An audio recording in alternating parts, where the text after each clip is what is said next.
Yo, what up, though? This B-Boy Reg. I'm DJ Butter, y'all. On this Funky Fresh in the Flesh podcast. We live in effect with my man's Hush, multi-talented producer, MC, world traveler, you know what I'm saying?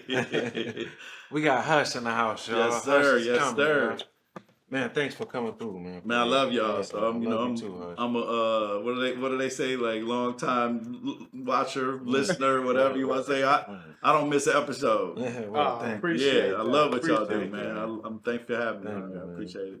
Man, we just happy to to make the show with producers, MCs, and we really want to get that side of the game as well, because you've been producing since.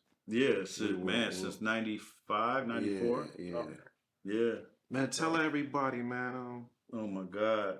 Oh my God, we about to go down. I'm 50, dog.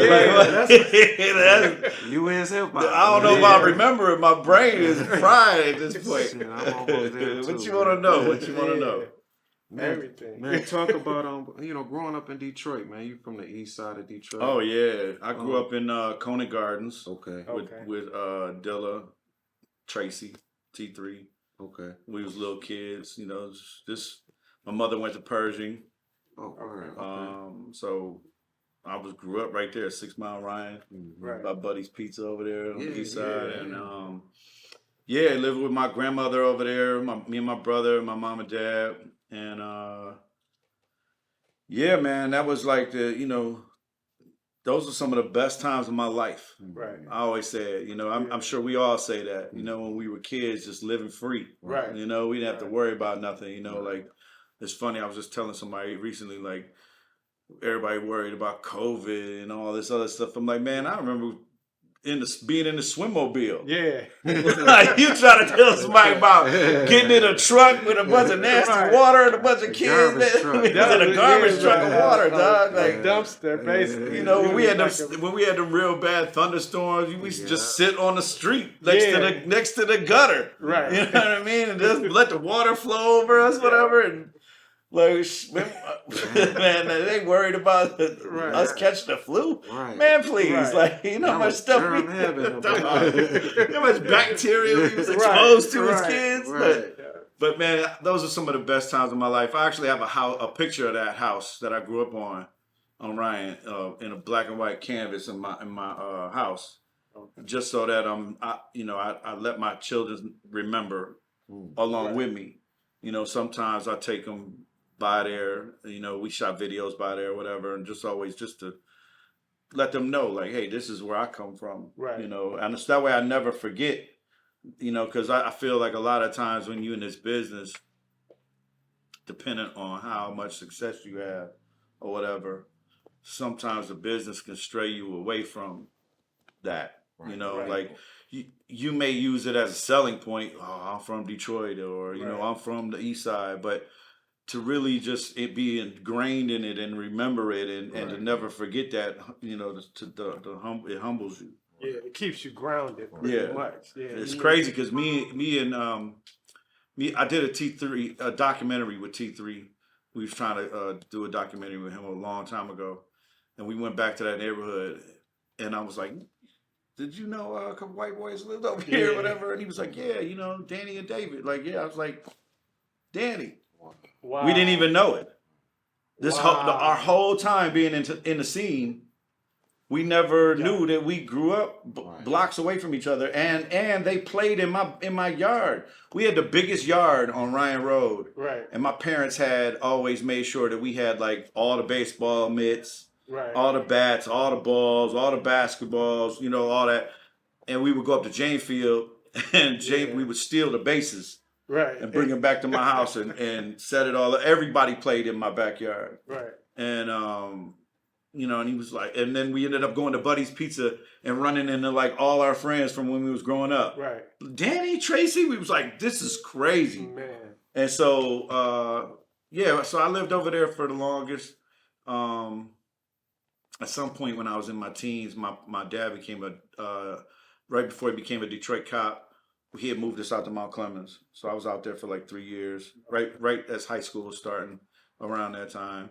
And but then when he became a Detroit cop, we had to live back in Detroit, so we moved back in with my grandmother again, and then we moved over to over by Denby. Okay. Also, it was wild. I grew up on Justine, Oh yeah, Eureka. you right over there. Yeah, all the spots. Eureka, Norwood. I Yeah. love Norwood. Yeah, you in the same neighborhood pretty much. I'm sure we knew the same people. Yeah. You know, out of they whatever for whatever reason, this industry has always put us together 6 degrees of separation. Yeah. You know, I could talk about so many people that I've met just in being in the Detroit scene. It just been like, oh well, that's my auntie. Oh, that's my uncle. Yeah. Yes, my daddy. And you're like, yo, that's crazy. You know, like, but growing up on we were on White Hill for a while, and then we moved like a year later or whatever over to Lake Point, and it was like over by Houston Whittier. Yeah. Over there off of Meringue. So that whole area over there, that was 80s. Yeah. What's 80s Detroit? Yeah. I don't even gotta tell you. You know, I 16 houses away from the Currys. Right. You know. Right. They coming soon. Yeah. Oh, Johnny's my man. That little Johnny. man's my man. That's my Johnny dude. Curry, yeah. And you know, all the wives and the sisters lived down the street from me, and Right. you know, White Boy Rick had his arcade at the corner of my street. His daddy had the arcade at the corner of my street. So, Right. you know, we was always in there getting ice creams or whatever, and you know, and now he's out. I didn't see him. So it's like, you know, that whole scene was just like, just entrenched in Detroit stuff, you know, whatever that may be. My dad was always working, so I didn't really see him. He was on afternoons or midnight shift. Okay. So my mother and my grandmother pretty much raised me and my brother. So in the 80s, we was gone. Like, it was just like, come back when the street lights come on. Like, Right. yeah, okay. Like, they'd have to drive around the neighborhood to find us. You know, Right. catch us on Dean or catch us on, you know, wherever, catch us on whatever street. And pull up on us and embarrass us in front of everybody. Boy, you were supposed to be in this house, but get in the car. Right. You know? Right. But good times, man. It was all good times. I don't have any bad memories of growing up. You know what I mean? Even with I mean, you have some of those memories that are you know, for some people is bad. Right. You know, people shot. Yeah. Some people got killed. Some people went to jail. You know, one of my boys growing up when I was like 15 shot a Michigan State cop. Wow. No, and he got gunned down in that battle with the cop. So like that, you know, that's it just seems like that's everybody's story. Right.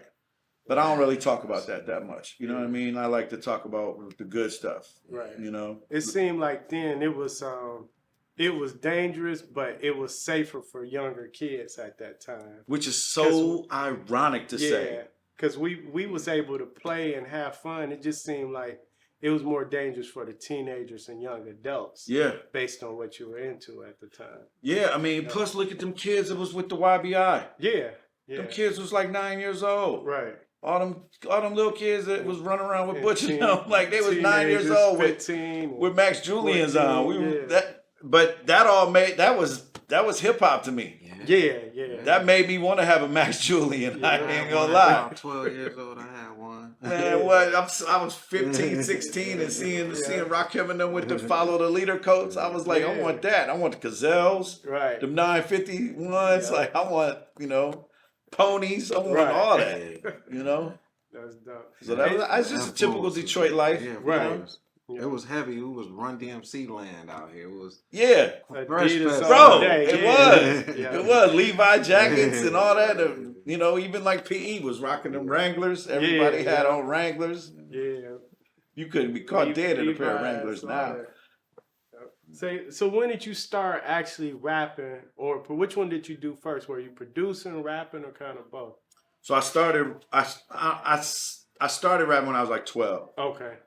But it was like, I think it was kind of like how everybody kind of did. Like I would take songs on the radio, Right. switch the lyrics up, Yeah, make them funny, yeah.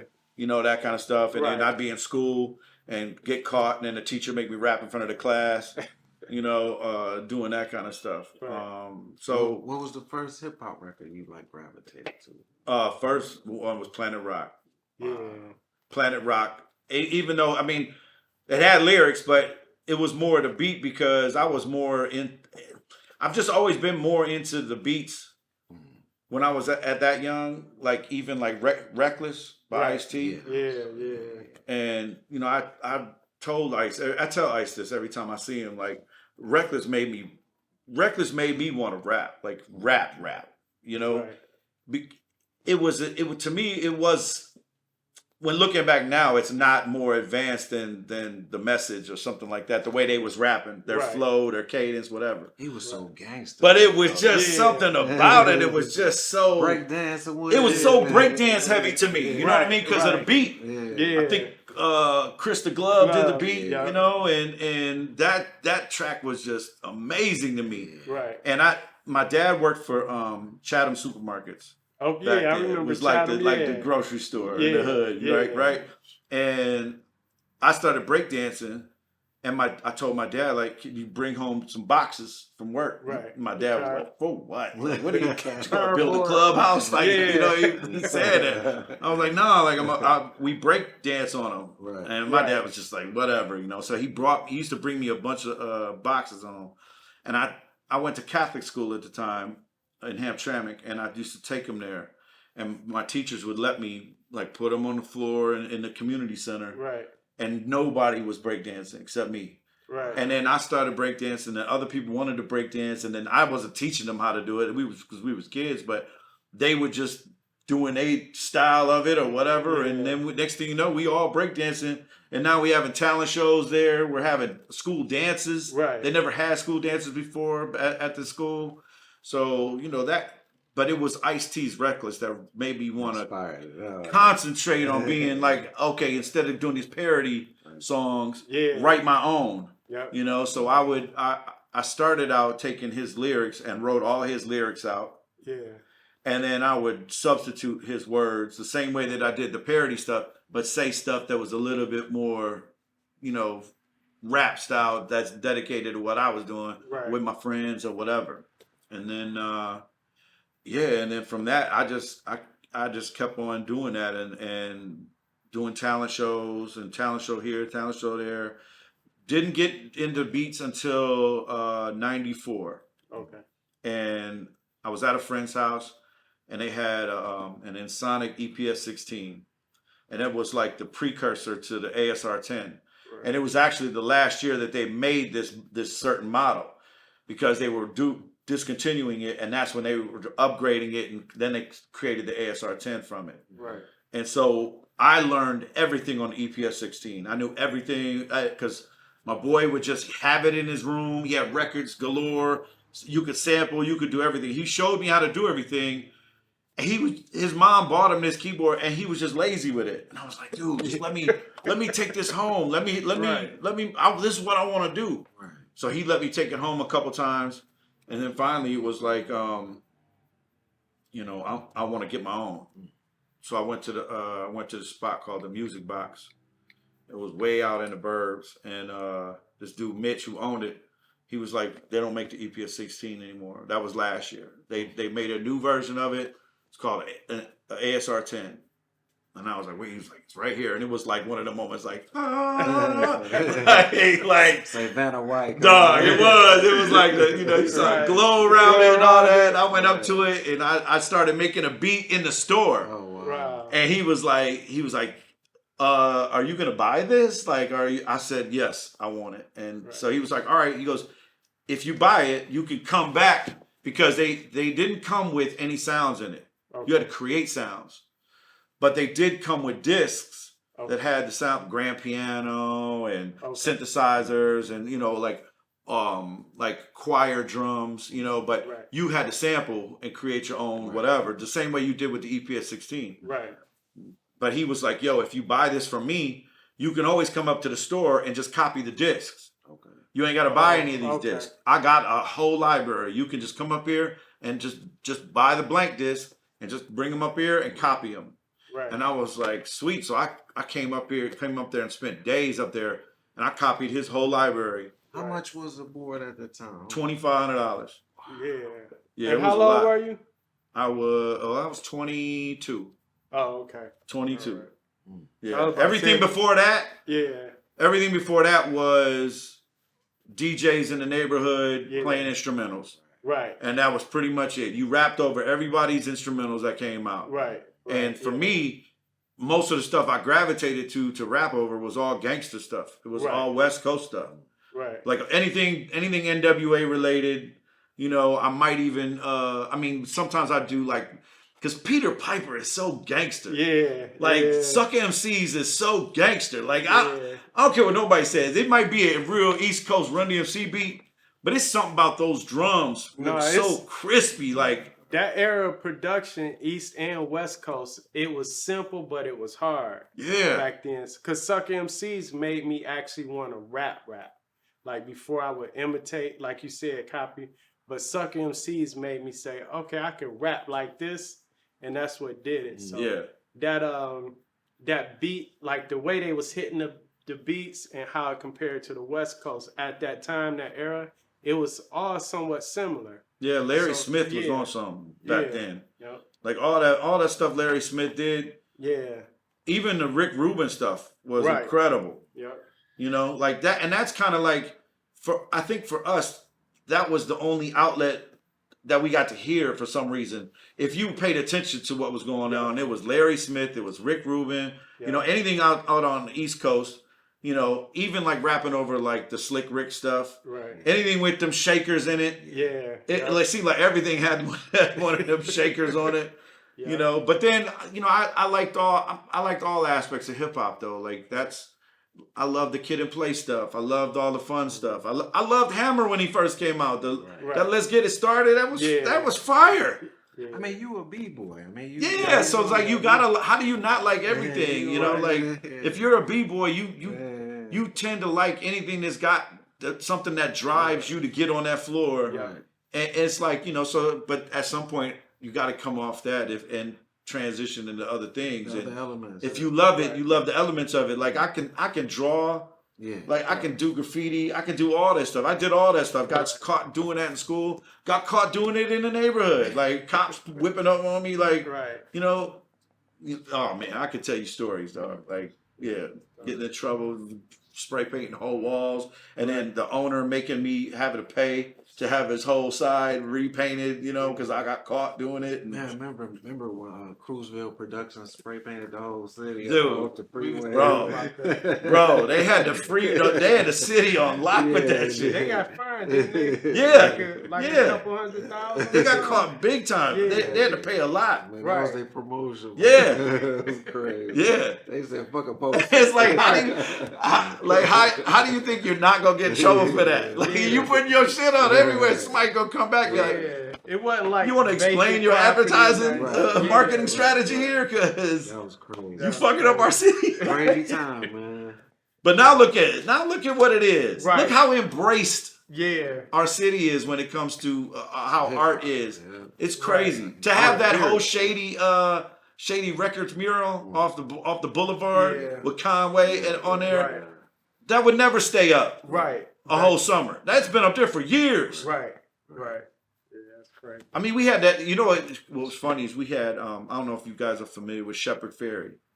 Yeah. So he yeah, does all the yeah, Obey yeah, stuff, the Andre the Giant. Yeah. So he's based out of L.A. and he's based out of the Bay. And I've known him before he was famous, and him and his wife. And he was just like doing all these, you know, stuff on parchment paper or whatever, and Right. throwing it up, you know, or whatever. And the Andre the Giant was the thing that really blew him up. Okay. He became so famous worldwide. Detroit commissioned him to do a piece downtown on the side of the wall that's kind of right now it would be facing the New Hudson Hotel. Beautiful. The whole building had one of his, like, I mean, it was incredible. It was huge. It was gorgeous. And I was like, dang, like, Right. I knew that dude since before, you know, anything. Right. And here he is in my city and he's got a full big old piece. Man, I think they paid him like 200 G's to do this. Right. The next summer, they like built a parking structure in front of it. to cover, and it covered the whole thing up. And I was like, they don't even know who this guy is, how big. They must not really know globally the impact this guy as an artist is and how many people he's influenced. He is like our Warhol of the modern times. Right. Because he's doing what Warhol did. What did Warhol do? He just did like Campbell soup cans. Yeah. How is that art to people? Right. But his stuff was Andre the Giant, and he did all these. He did these very revolutionary, very pro-militant sayings and whatever. He was the stuff that he was doing was very anti-government. Right. But and Public Enemy was a big part of him also. They endorsed him because of the language that he was putting out there. It was like pro-Bush at the time, anti-Bush. Like anti-war, right, love, peace, all that kind of stuff. And to see them just cover that up with a parking lot, I'm like, man, this is crazy. Seems like we don't value a lot of stuff here. It's just like even the artists, you can ask like majority of the artists, like, have you ever been to Hitsville? And they just like, it's like, damn, you go. I've drove past it. If I say, I've been there 3 times. I think we take so much stuff for granted because we're used here. to seeing We're here. it, Yeah. and we always assume it'll be there whenever we're ready to appreciate it, and that's not the case. See, a lot of people will have told me, Hush, you need to start a tour. Yeah. Because whenever any of my people come in from out of town, like anybody industry related, they get the tour. Yeah. You know what I mean? And I don't mean the glossed over tour. Right. Like I don't even include Hitsville in that spot. Right. You know what I mean? I go past Tony V's and I'm like, this used to be Alvin's. Yeah. I'm like, and let me tell you how the stuff I saw at Alvin's. Right. Or take him to where Rhythm Kitchen used to be, or take him to the Red Door to after hours joints, and you know what I mean? Like I take him to the real spot, and they're like, dang, this is crazy. Like we didn't expect to see all this, and they're like, you need to get a van. I'm like, I can't be doing all that, but if you want to see what's real, I'm going to show you that. Now we'll go to Hitsville. I'll add that at the last day. Let's go to Hitsville. We'll go to the DIA and go to certain things or whatever. And let them see the what that stuff is. But if you're going to see the Detroit hip hop scene from my angle, then I'm gonna take you back to the 90s, and I'm gonna show you exactly where all the stuff was. Ebony Showcase. I'm gonna show you where Hip Hop Shop was. I'm gonna take you to all them spots. Right. It's important. Hey, talk about cause you've been around. Like I used to, I'll see something in an article or something, and your name will pop up. I think one time I was like at a Pistons game, and they was mentioning you or something like that. Just when did you start like interacting with other MCs and collaborating and everything like that, as far as really getting into the industry part But you of got it? the most collaborations though, right? I think I got the most collaboration of anybody in the city, probably of everybody. Just because I became friends with everybody. Like everybody, at some point, everybody was crashing on my couch. At one point in the late '90s, my house just became a flop house almost. But so. It's weird. Like I ended up going to an adult ed school, Kelwood, over in East Detroit. Okay. Only because I screwed up so bad, and so I screwed up my high school years so bad. Like I didn't care about school. Wait, hold on. When we say East Detroit, we're not necessarily talking about the East Side. We talking about what is now East Point, right? Right. Exactly. All right. A lot of people don't know that. So when you East hear Detroit back then, it was East Detroit. Yeah. M said in his line, got chicks over out in East Detroit. He was talking about East Point. Because the city, for some reason, didn't want to be affiliated with Detroit. They voted to change the name to East Point. Yeah. So history lesson. It's so crazy because there's so many East Points I've been to in the country. Right. Every major state has an East Point somewhere, But I went to an adult ed called Kelwood, and at that school, this was like this was my senior year. Right. Half of my 11th year, and then senior year, I went to school with Champtown. Wow. The ROC, and Paul Metric, and they were basically Paul Metric and the ROC at the time were House of Crazies. Okay. Oh yeah. So it's me, Champ, and the House of Crazies, and we all rapping at that school. But Champ was like the guy. Champ was that dude. Champ was on tour as a roadie, you know, with Public Enemy and Run DMC. He knew all them people. Like Ice-T was his dude. Like he was in the Syndicate, you know, and so he would come back from he came back from a tour with Public Enemy. And like had like the tour jacket and like the varsity coats, like this is like '89. Yeah. And remember them how they looked in them videos with all them tour jackets on with the man. I was like, I used to be like, I know him. Right. I know this guy. Like I know him. Like we go to school just a jacket. And I'm like, he's famous. You know what I mean? That was like a Bentley or something. Bro, it was. It was a statement. It was a statement to everybody in the neighborhood because we all loved hip hop so much. Right. And you know, so it was just so big at the time. I mean, it's globally, that's a whole nother level now. But for us back then, it was like everything to us. And so he would come back to school with that stuff on, and you know, so I got to interact with those guys, but I never did anything with any of them. Okay. And then 93, it was about 4 years later, I ran into Champ at a Death Row show at Club VIP. Okay. At VIP International, I think that's what it was called back then. Everybody was there except Dre. And Suge. But Snoop, the Dogg Pound, Rage, Nate Dogg, everybody was there. Right. And Champ was there with Uncle Cracker. Wow. Now, Uncle Cracker and I had known each other since Mount Clemens days. Because I would skip school and go to this gas station that Uncle Cracker's dad owned. And Cracker sometimes would be running the gas station. Right. And like his dad I think his dad had other businesses or whatever, and he would let Cracker skip school to run the gas station. So we would skip school and go to the gas station and drink pop and chips and whatever. Right. And Kid Rock used to DJ my high school. So I knew that little crew. Well, Champ was down with Kid Rock because they put Kid Rock in the Beast crew. Right. That was like, I don't know if Eshawn was in that. But it was like Champ, Black Man, Kid Rock was in it, and they was like doing big things on the east side. And at the time, Cracker was Kid Rock's DJ. So I seen Champ and Cracker, and you know, and he was like, "So what you been up to?" And I'm like, "Yo, I got this keyboard now. Like I'm making beats. Like I'm working on a project, whatever." He's like, "Let's go do some stuff." Right. So I started doing stuff with Champtown.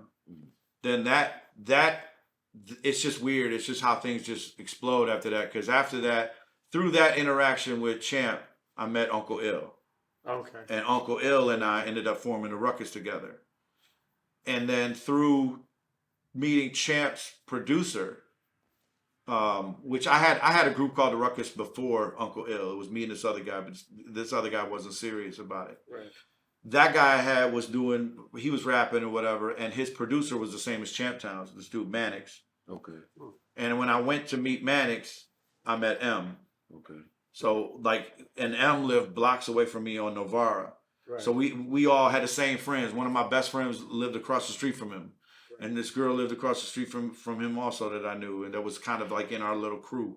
Right. So just that little clique, you know, turned into other things. Like Champ introduced me to Proof at St. Andrews. Right. Then once you meet Proof, like you gonna run into everybody at that point, you know, because then I started going to St. Andrews. Right. And then when I was around St. Andrews, I'm running into everybody. And I would go to the hip hop shop, but I was more or less like done battling people. I was battling people in my school, but then going there, it was like I really wasn't hip on battling. I didn't feel like battling at the time. Right. And it's weird because I felt like when I was there, and I saw all the major battles that was there. Like I saw Bizarre roast people some days, like so different than what he is now. But people don't really realize what an ill battler Bizarre was, you know, or Fat Cat, or any of those dudes. But I had looked at them like they were just starting out, not knowing their history or whatever they were doing. Right. I just know my own history. I was done, so I thought when I was done, everybody else would be done. Right.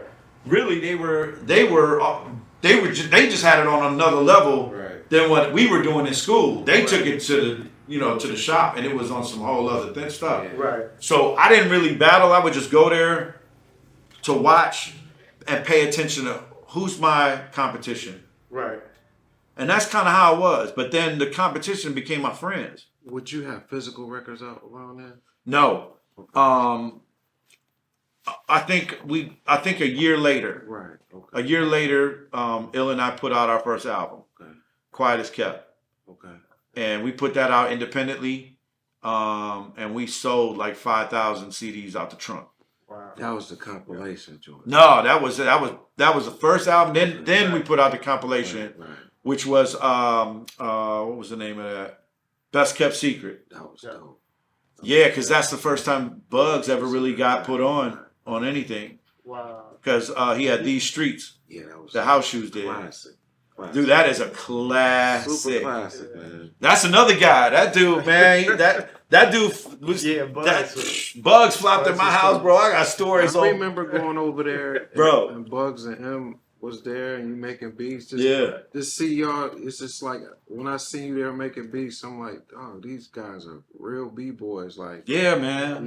just like well rounded. It was our life. It wasn't too many cats like you making beats like that early. I think Hip-hop. I think they might have had other aspirations. Right. You know what I mean? Like, I think a lot of them. It's weird. I was afforded being able to do that because my girl would pay the bills. Right. You know what I mean? At the time. Or I'd have a job, but it didn't really make a lot of money, but I was with my girl. So bills was always getting paid. Right. We had our firstborn at that time. So we had a baby, but, I was so dedicated to getting on. I wanted a record deal so bad. Me and Uncle Ill, that was our life. We like entrenched ourselves into knowing every aspect of the business. I mean, we bought a book called This Business of Music. Yeah. I read that What's thing. that, the white paper Blue. back? Blue? Yeah, but they had I had a hardcover edition. It was like this big. Okay. All right. I read that thing front to back. I must have read that thing like 3 times. Right. We had a really good lawyer, Howard Abrams, from University of UADM Okay. or UAD Law School down over by St. Andrews, about down in Greektown, who never charged us Wow. to do any contracts or nothing like that. And we were just doing everything we could. We booked our own shows. Right. We book our own nights. We pay our own, pay the venue. Right. We'd rent it out. We did all that stuff on our own because it was like we watched Kid Rock. We watched what Esham did, and they were our heroes when it came to that kind of business. Right. Especially real life. Real life was, man, from the East Side. Yeah. Man, you couldn't go nowhere where James and them was at. That they wasn't doing stuff that was like making us aspire to be like them. Right. Different type of music, but their business was ill. It was like that's how they got, man. And then we knew our fans were white. Right. Right. So like if we had a show at St. Andrews or or Ebony Showcase or whatever, the only people that was going to show up was our friends. Right. I mean, keeping it real, 99% of the shows in the 90s was all rappers and DJs. Yeah. It was just all our clique. But the dope shit about it was we supported each other. Right. Yeah. Right. So you got a show next week? Everybody went to it. Right. I got a show next week. Everybody came to it. But that also made you better because, like, if I'm there, we're critiquing it different than just the average fan. Like, if you just performing in front of fans and you sitting there, they're just hurrah, hurrah, right? Yeah. But when you got a bunch of your peers there, it's a different vibe. Now they go home and be like, shit, we got to come better next time we perform, right? Yeah, because steel sharpens steel. Exactly. But at the same time, you couldn't, this generation is different. Yeah. Our generation was, okay, I'm at this show, I'm at St. Andrews. Right. And I'm there watching Slum. they doing Look of Love for the first time. I knew when I left that show, Right. I can't go and try to make that. That's their thing. Yeah. Yeah. I'm not going to try to recreate that. Right. I saw the Rabies, Swift and Beretta, and I was like, this is the EPMD of Detroit. Yes. Yeah. Uncle Ill and I were like, we are Naughty by Nature of Detroit. That's the way we looked at ourselves. We ain't gonna be them. We gonna do what we do. That's why we did songs like We Came Here to Party and like had Cadillac Dale on things with us, because we was trying to be different than what they was doing. They was more of that street hip hop, not like street hip hop. Right. But it was just different than what we was doing. And everybody had their thing and they little niche, and you left it alone. Like even seeing like I was going to say House of Crazies or Esham, like they had that horrorcore thing locked.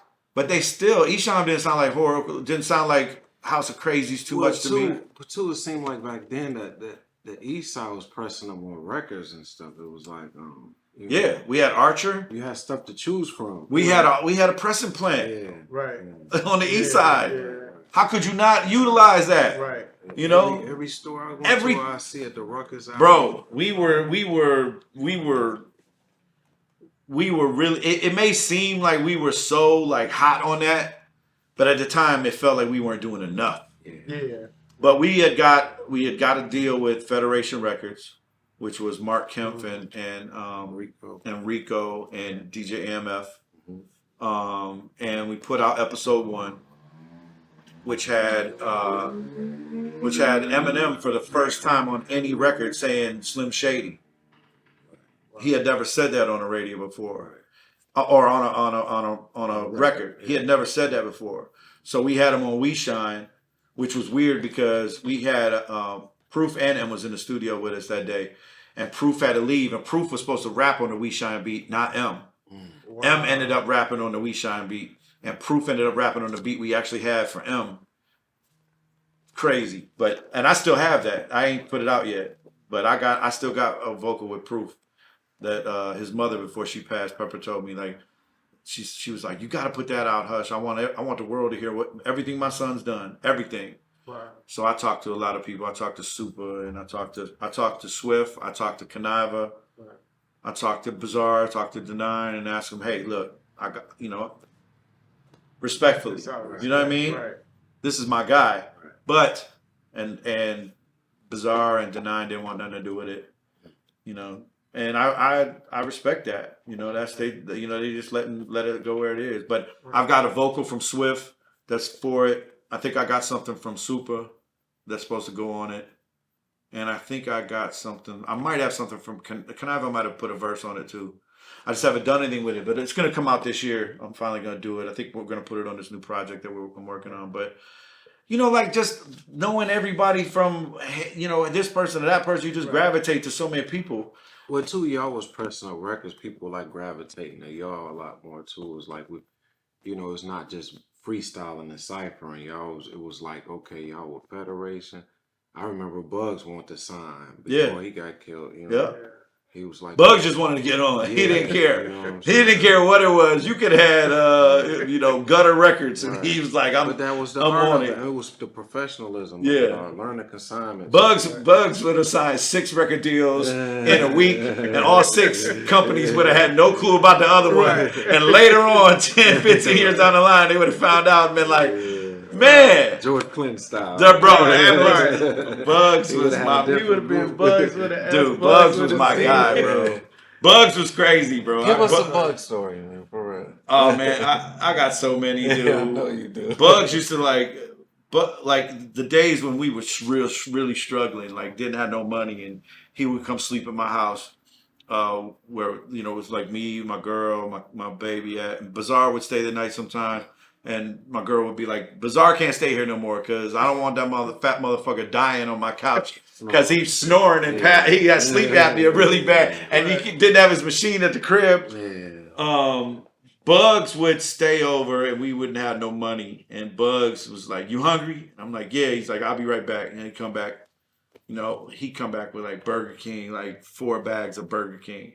And I'm like, dog, where you get that from? Oh, no, let's rob this motherfucker at the corner and shit. I'm like, dog, what? What is wrong with you, dog? What is you crazy? He probably beat him up with his fist and stuff. Bro, Bugs was just so crazy. Bugs was like, he literally was that friend that was house sitting or house jumping from, whatever for his next place to sleep at. And my place just ended up being the most that I would, he was my boy. I let him sleep over there all the time. But one time, I went to visit this shorty up in Ypsilanti, and it was me, Bugs, Bizarre, and Amari. Okay, yeah. From Don Diva. Oh love. Oh love. And so I was like, yo, y'all want to roll? They're like, yeah, let's roll. So we roll up there. I take Shorty in the room. We hanging out, whatever. We in the room for like an hour and a half or something like that. I come out and Oh Love and Bizarre on the couch watching basketball. And I'm ready to bounce. I'm like, where Bugs at? And Omari's like, Omari goes, I go, what? He's like, he points to this door. And I go to the door and I open it up and it's her bathroom and Bugs is in the shower. I said, dog, what you doing in the shower? Oh, dog, you got a towel? Pass me a towel right quick. I said, man, you putting your dirty ass, stink ass clothes back on? Like you had your dirty, stink ass clothes. You jump in the shower to clean your body for these dirty ass. Hey, man, just pass me that towel right quick, dog. She like, that motherfucker in my bathroom.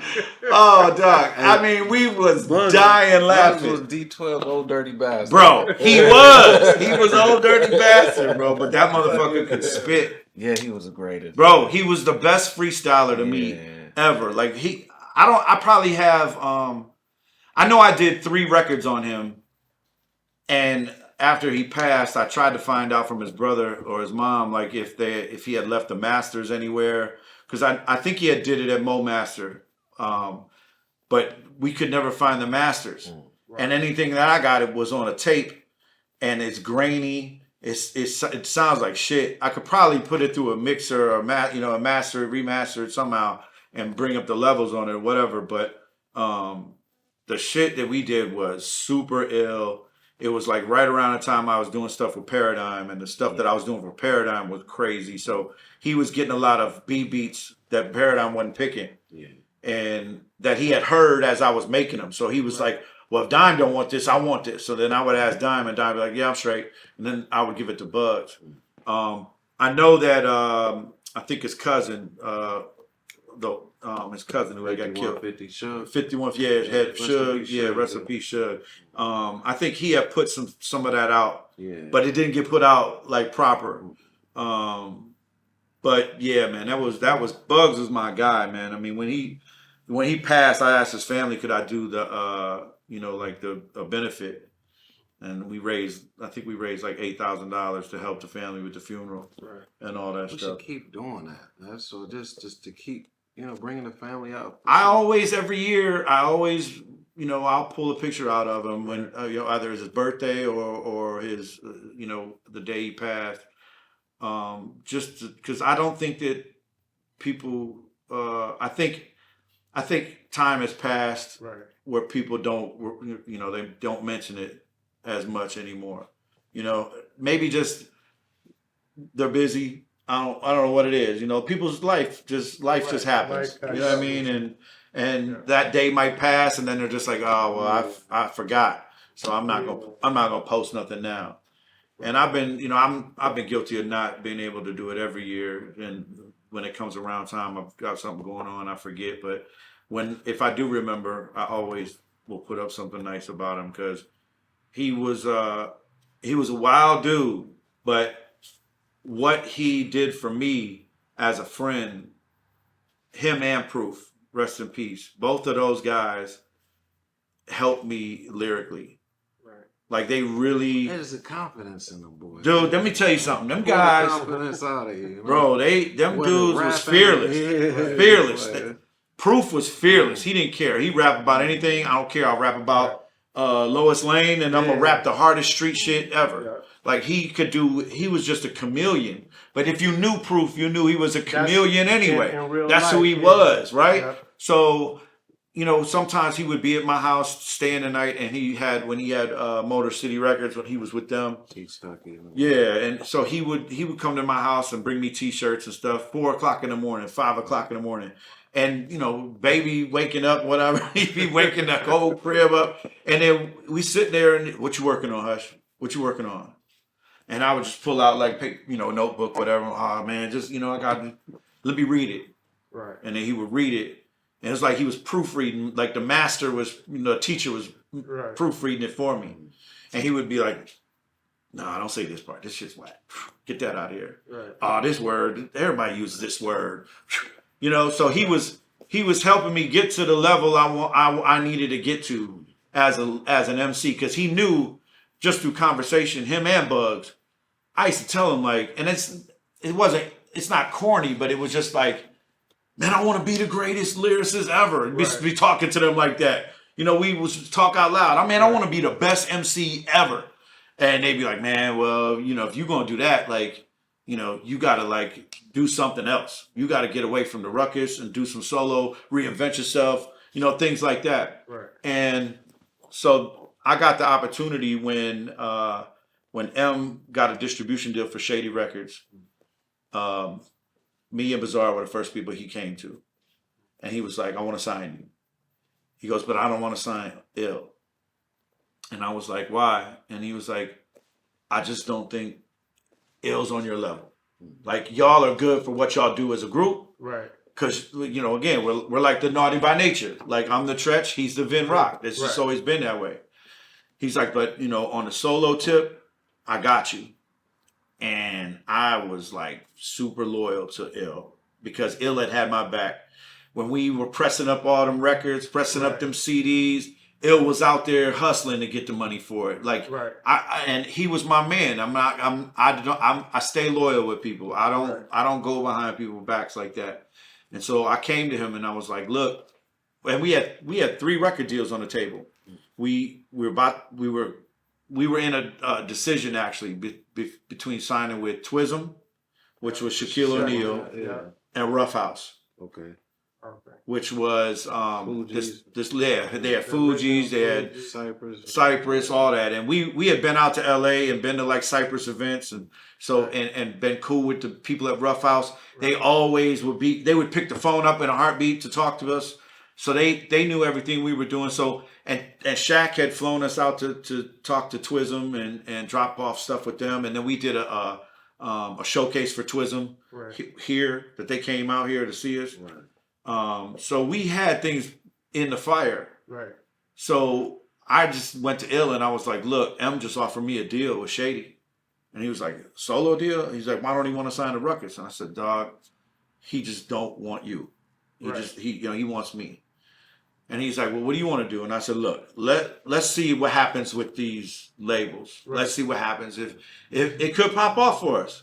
Let's see. We got this far because we were really, I mean, that We Shine and 150 MCs really got us out of here. Right. Because it had got on like websites when websites were first starting out.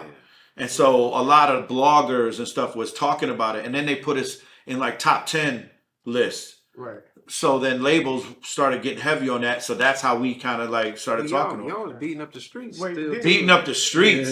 Trying. Flyers everywhere. Yeah. Did you have weren't you working with another label? It was like another major or something. Was it later? Geffen, you talking about? Geffen or Capital or something? Geffen. This was later. Like, okay. So I went back to M and I was like, dog, like, I'm going to see what happens with Ill. And then if nothing happens, I'll come back and holler at you. And M was like, all right, cool. He was like, well, you know, Jimmy gave me $2 million to start Shady. I was like, all right, cool. He's like, I got a budget. We can, we'll do whatever. All right, cool. Went back, just kept on, maintaining a relationship with all the labels. And then AOL and Time Warner merged. Yeah. And the Seagram's deal hit. And all the sub-labels got dropped. Yeah. Every single one. It didn't matter who you were. Right. Shaq got dropped. Cube got dropped. Corrupt got dropped. Anybody that had a sub label. Right. Rough House got dropped from Columbia.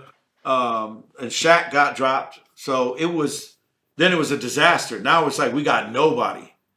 And here I got this opportunity with M, but then I got no opportunity with the Ruckus. I got to go back and start this all over again. But I had already been talked to by M. So I went back to M, and M was like, I can't do it. He's like, I just signed a letter of intent with all the D12.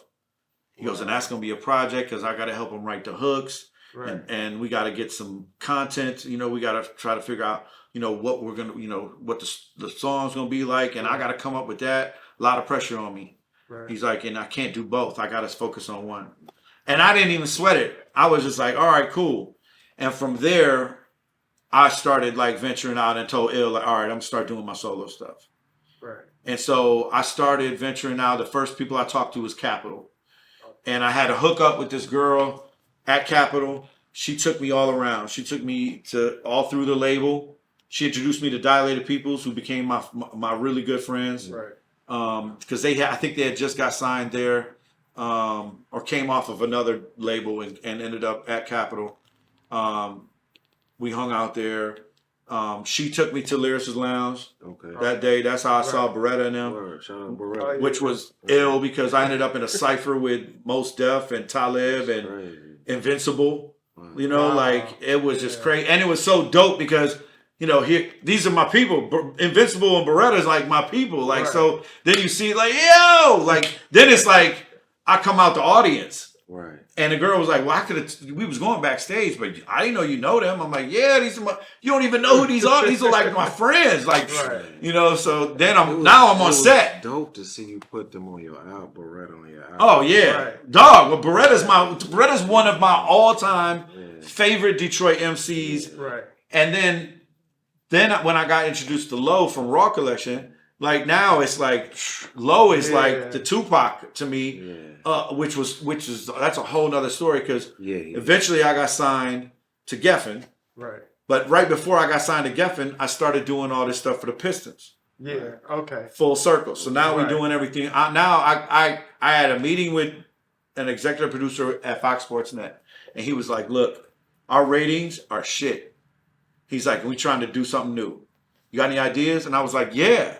Like, boom, boom, boom. Let me do a Piston song. Right. Let me introduce it, as the intro to the show. Right. Then later on, if depending on what the ratings are, let me do a third quarter one, and then y'all cut tape to the first and second quarters and make a video for the third quarter. Yeah. So it looks like it's live, like it was actually done. Yeah. Right.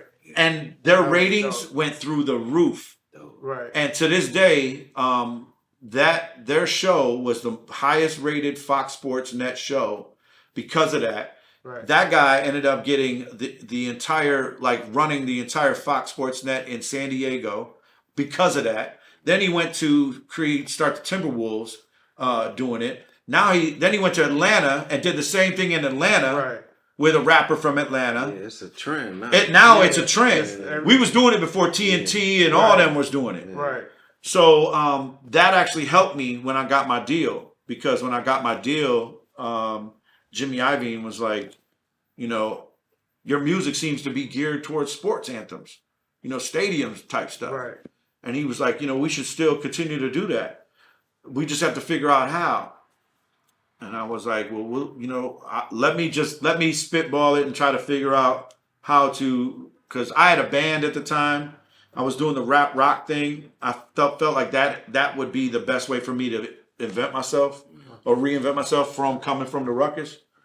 So, I had a band, and, I did a couple showcases, got my record deal, and then Geffen was like, Jimmy was like, I've been looking for this the whole time. I've been a musician.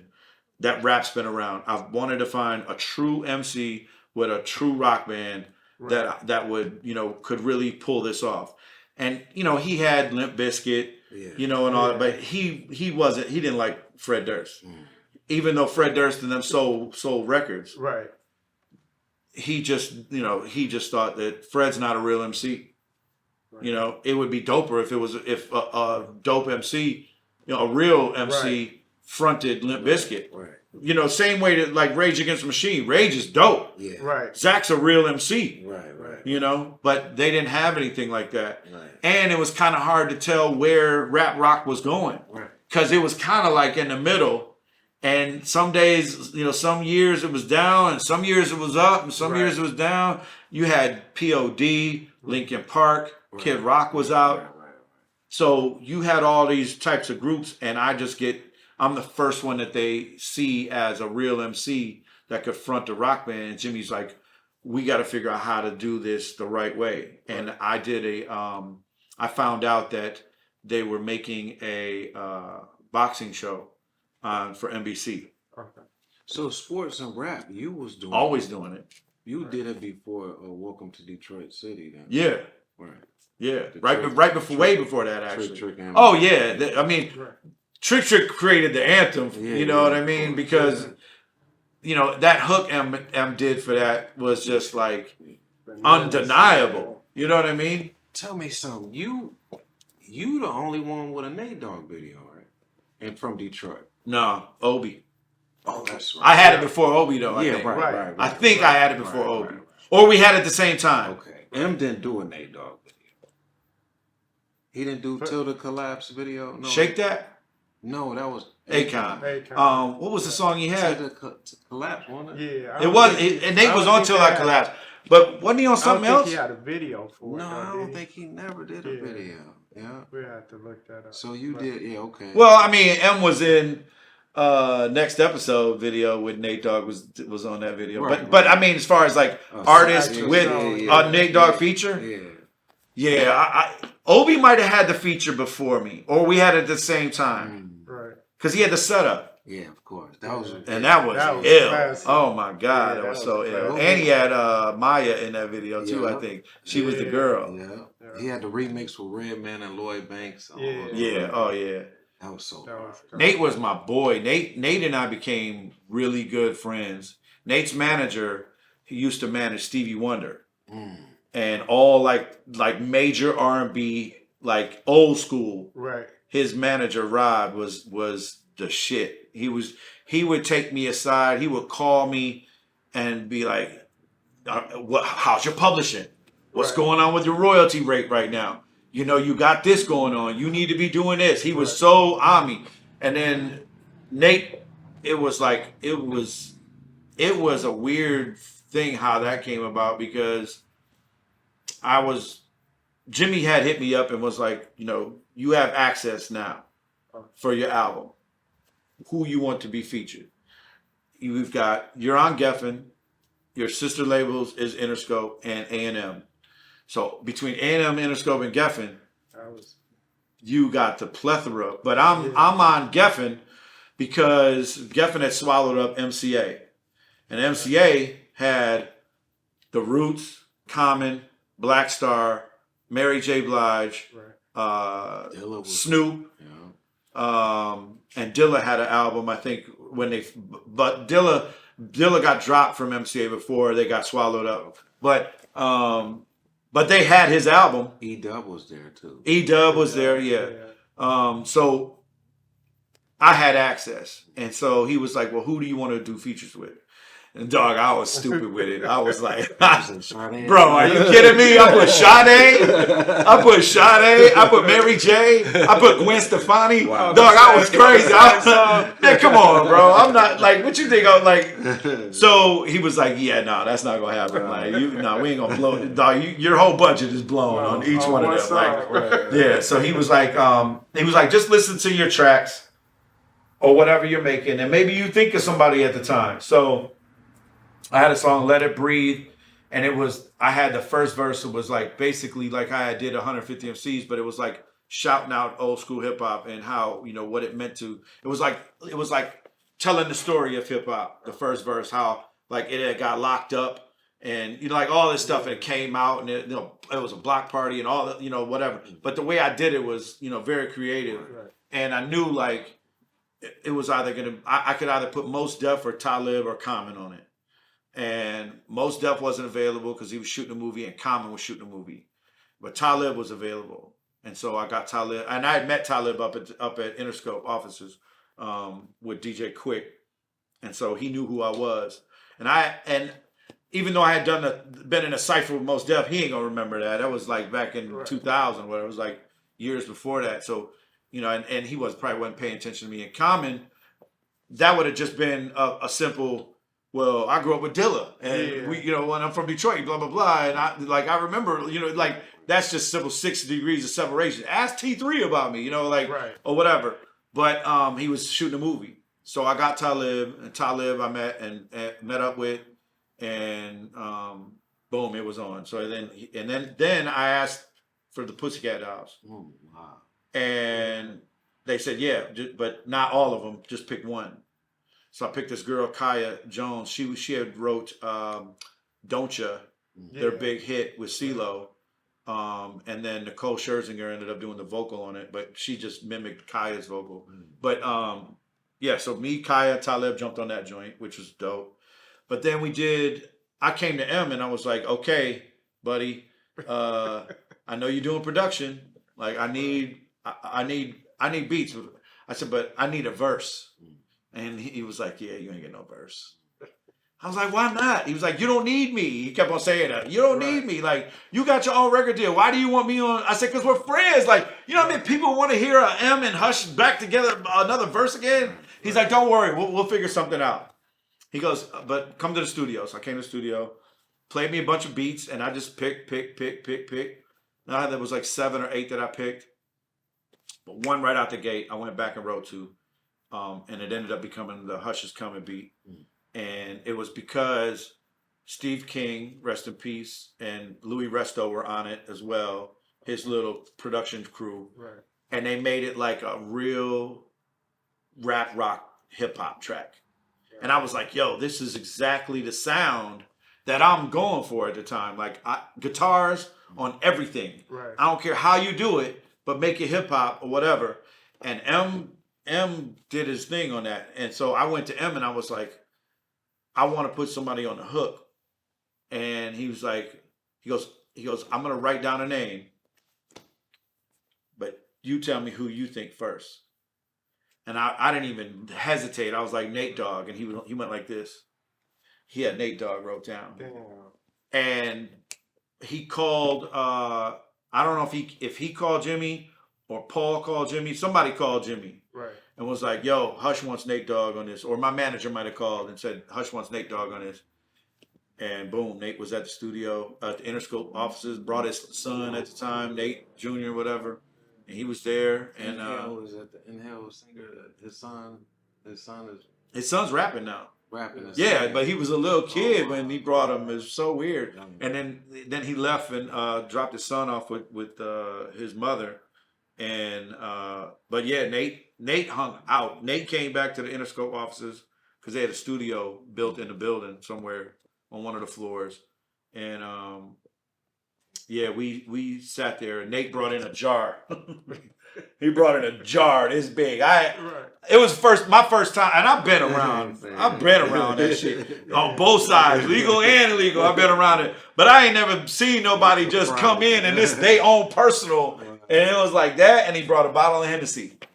And he just sat there and he was like, what you thinking? And we just talked through it.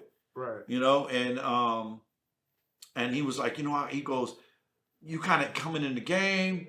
I kind of want to do something like called Hush Is Coming. Like you come into your own. He's like, but you coming into your own in all the cities. Like all the cities now recognize you besides Detroit. Right. And so he goes, but right out the gate, I'm gonna say from the Motor City. And then, but he goes, the rest ain't gonna be that. It's gonna be from other cities or whatever. And I was with it because I was like, good, because that's what I want. I want the whole rest of the country to hear who I am and hear what I got to bring to the table. Right. So, he knocked that out. And then we stayed in touch. We talked all the time. Man, we talked on the phone a lot. He met my parents. He met my brother. Like, Nate was just so freaking cool. I went on tour with him for the Anger Management tour. And Paul called me when we had just got done with Madison Square Garden and said, hey, we're going to have you open it at Comerica Park. He goes, what you want to do? And I said, there's only one thing to do. And I had Nate on stage with me. So said he goes, whatever you're gonna do, like, you know, just make sure it's big, because, you know, this is our city. Yeah. You know, and you get in a stadium. Right. He goes, nobody ever gets this shot. Right. And I was like, bet. I called Nate up and I was like, yo, I said, you coming to Detroit? I said, but you got to stay in Detroit. He said, why?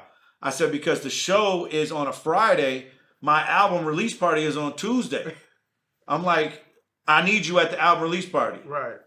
And he goes, all right, well, he goes, I'm going to need you to talk it out with Warren G, because Warren's got something planned or something that weekend. I said, all right, let me get on the horn with Warren and figure out how we doing this. I said, but you there for the anger management? He's like, yeah. He goes, that's Eminem. Of course, I'm gonna be there, because it was 50 on tour. Yeah. Lil Jon, Ludacris was on it for a little while. You know, all the G Unit, obviously. And Paul had asked me and Trick to open, because Trick had just put his album was coming out same time as mine. Right. Because Trick is crazy. I'm in a van, Trick's in the bus. Like, got his own bus on tour. That was when he was on Motown, right? And he was on Motown. People versus Trick out. Yep. And we was we went on pretty much the whole country. We did the whole country. I jumped off for a little bit of time to go on tour with Snoop overseas. Okay. But then I came back to the anger management. But Warren was like, you got to throw him a birthday party. He goes, that's what I was planning. He goes, he didn't know I was throwing him a birthday party, but if you can, you know, it's going to be his birthday that weekend, so I need you to throw him a birthday party. And I was like, no wonder we get along. We both Leos. Yeah. I'm like, oh, this just makes sense. So I threw him a big-ass birthday. We did the show, and then I threw him a big-ass birthday party at Envy. Right. And it was fire. We got trashed that night. We had so much fun. And then I had my record release party in Mount Clemens at Emerald Theater. Right. And nobody had a clue. Nobody had a clue he was coming. Wow. And then I brought him out with Dogg. I mean, it was sold out. It was like 2,800 people. And it was just like, It was some good time. Bro, they lost their mind, dog. It was so much good times, bro. That period of time, even though hip hop was unbalanced, you know, of where it was going and what was leaving and what was I got caught in that shuffle. Yeah. You know what I mean? I came in the middle of it when I should have came a couple years after. Right. Or a couple years before it. The good thing is that I was able to sustain you know, the downloading. Right. Because I was there before the downloading. Right. So the minute the downloading hit, Geffen allowed me to keep my name. They allowed me to keep website names. They allowed me to keep all that. They let me have all that. Right. They knew the road that I had created for myself and how important it was. Hey, I want to ask you, going back to the anger management tour, because you know we get a lot of viewers that are watching that's coming up. What were you guys doing on a tour as like newer artists at that time? Were you opening in other spaces? Were you just there for promotion? Like, what was it? All of that. Okay. So this is how it works when you're a new artist on a label. All right. And the label says, "Hey, we have an opportunity here because let me try to put this in perspective." So let's say, and this is hypothetical on the levels, okay? Okay. Let's just say Jay-Z is at the height of his career, right? And he's on your label. Right. But you're Cameron. Right. Okay? You're not Jay-Z, Right. right? And this is not Cameron, or this isn't Cam or Jay I'm talking about. I'm just saying if you're gonna hypothetically put it in this you know category. Right. They're on the same label. The president knows that Cam got street records that could compete with Jay. Right. Or he could get to Jay's status because Jay is possibly on the way out, right? Right. Somebody's got to fill that slot on the label. And I think at the time, Jordan Scher, who was the president of Geffen, looked at M and I as the same way because forever we got compared to each other. Right. And every interview, I always said, y'all have to come to Detroit. It's not just me. We all sound the same. Right. I said, if you put Elzhi and M on the same record, you are going to get the same syllabic, metaphor, punchline, cadence, flows, all of that. We all have that. Is that why he said you don't need me? Yeah, because He he knew the type. because we were so tight. Yeah. Em and I had created a friendship where we were both broke, homeless at a point. Right. Our kids were born 2 weeks apart. Wow. Going through the same stuff. Pride fight. Bro, I was with Em when we met Royce for the first time. Because Royce and I were opening up for Usher. So when you hear Tabernacle, Oh yeah. I was there. Right. I was there. I brought Em to the Palladium. It was at the Palladium on Gratiot. I brought Em.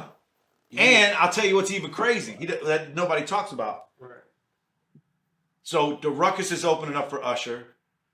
Royce and was Black Wall Street? Wall Street. Or was just Wall Street, Wall right? Street. Because Black Wall Street was game, right? Yeah. So Wall Street. Royce and Wall Street are opening up for Usher. Right. I booked them to open up for Usher. I had never met Royce before, and neither had M. But I brought M to, I'm opening up for Usher.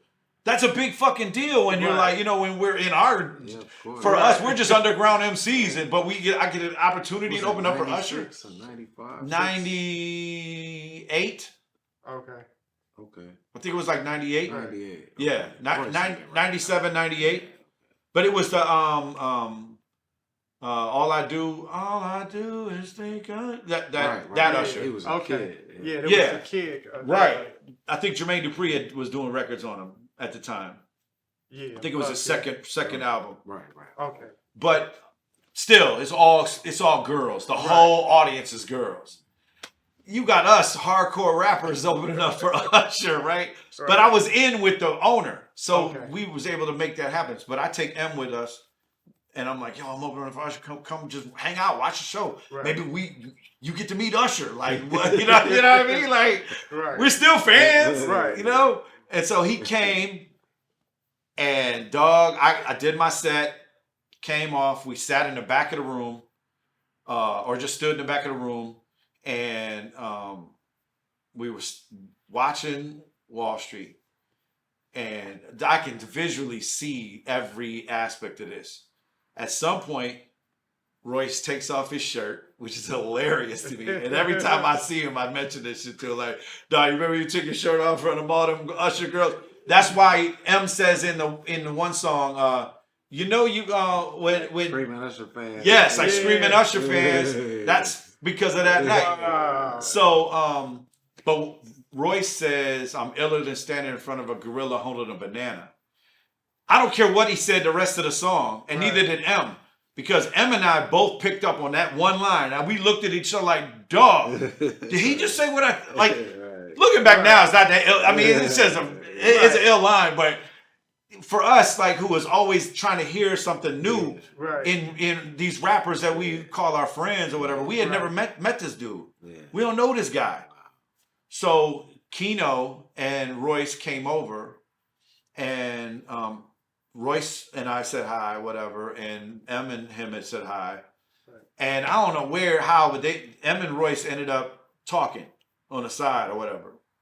And everything in Tabernacle, I didn't have a clue what was going on. All I know is Royce is on stage. That's how I met him, was that night. I didn't know his baby was being born and his grandmother died the same night. And he had, in between, did the show. In between all that.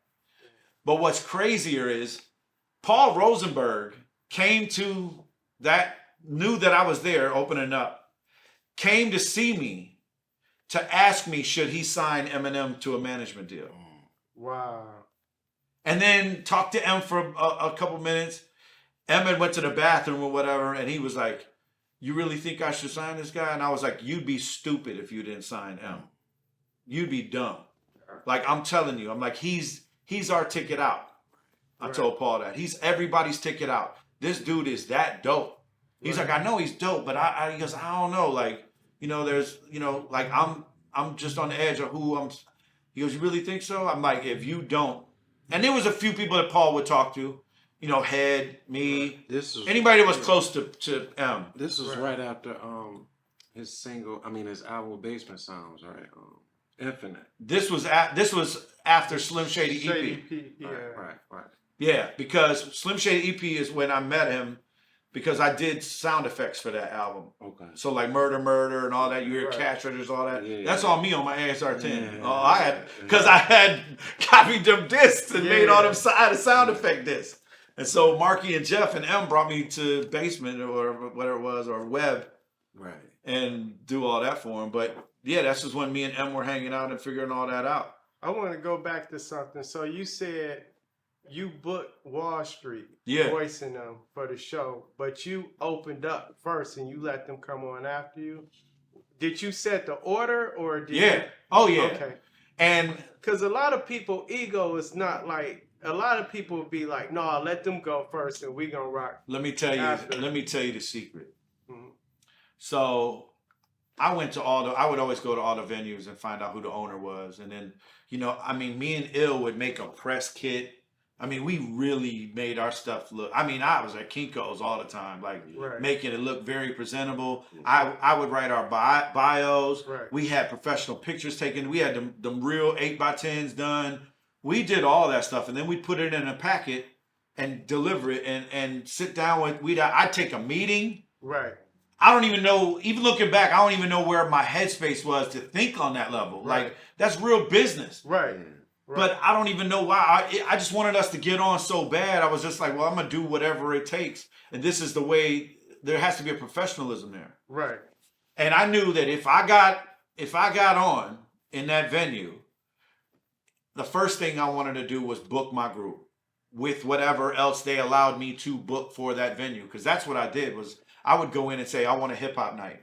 Right. Which is how we got the Wired Frog. So we had the Wired Frog on the east side, and we had that for the longest. Right.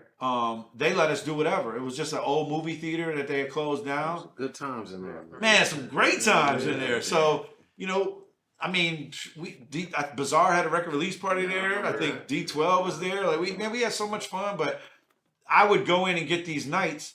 They would let me book bands, or, you know, sometimes they'd be like, well, we need a rock band. I don't know any rock bands. Right. You know, but I would go through Real Detroit and see who's playing and what, and then find out who, and then I would call and get that band. Hey, I want to come have you come book, you know, like that kind of stuff. Right. But in return, he would say, okay, you can have a hip hop night. It'd be a Sunday or it'd be a Wednesday. Right.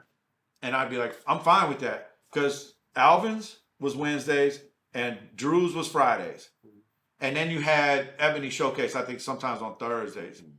So I knew what the hip hop spots was. Right. So I knew if I could get a hip hop night either opposite that night or the same night, well, then people would flock to all the venues either way, because we did that all the time anyway. Right. So then we would go to a show and still end up at St. Andrews before it closed at 2:00. Right. So, but I knew that whatever I booked, the Ruckus was open.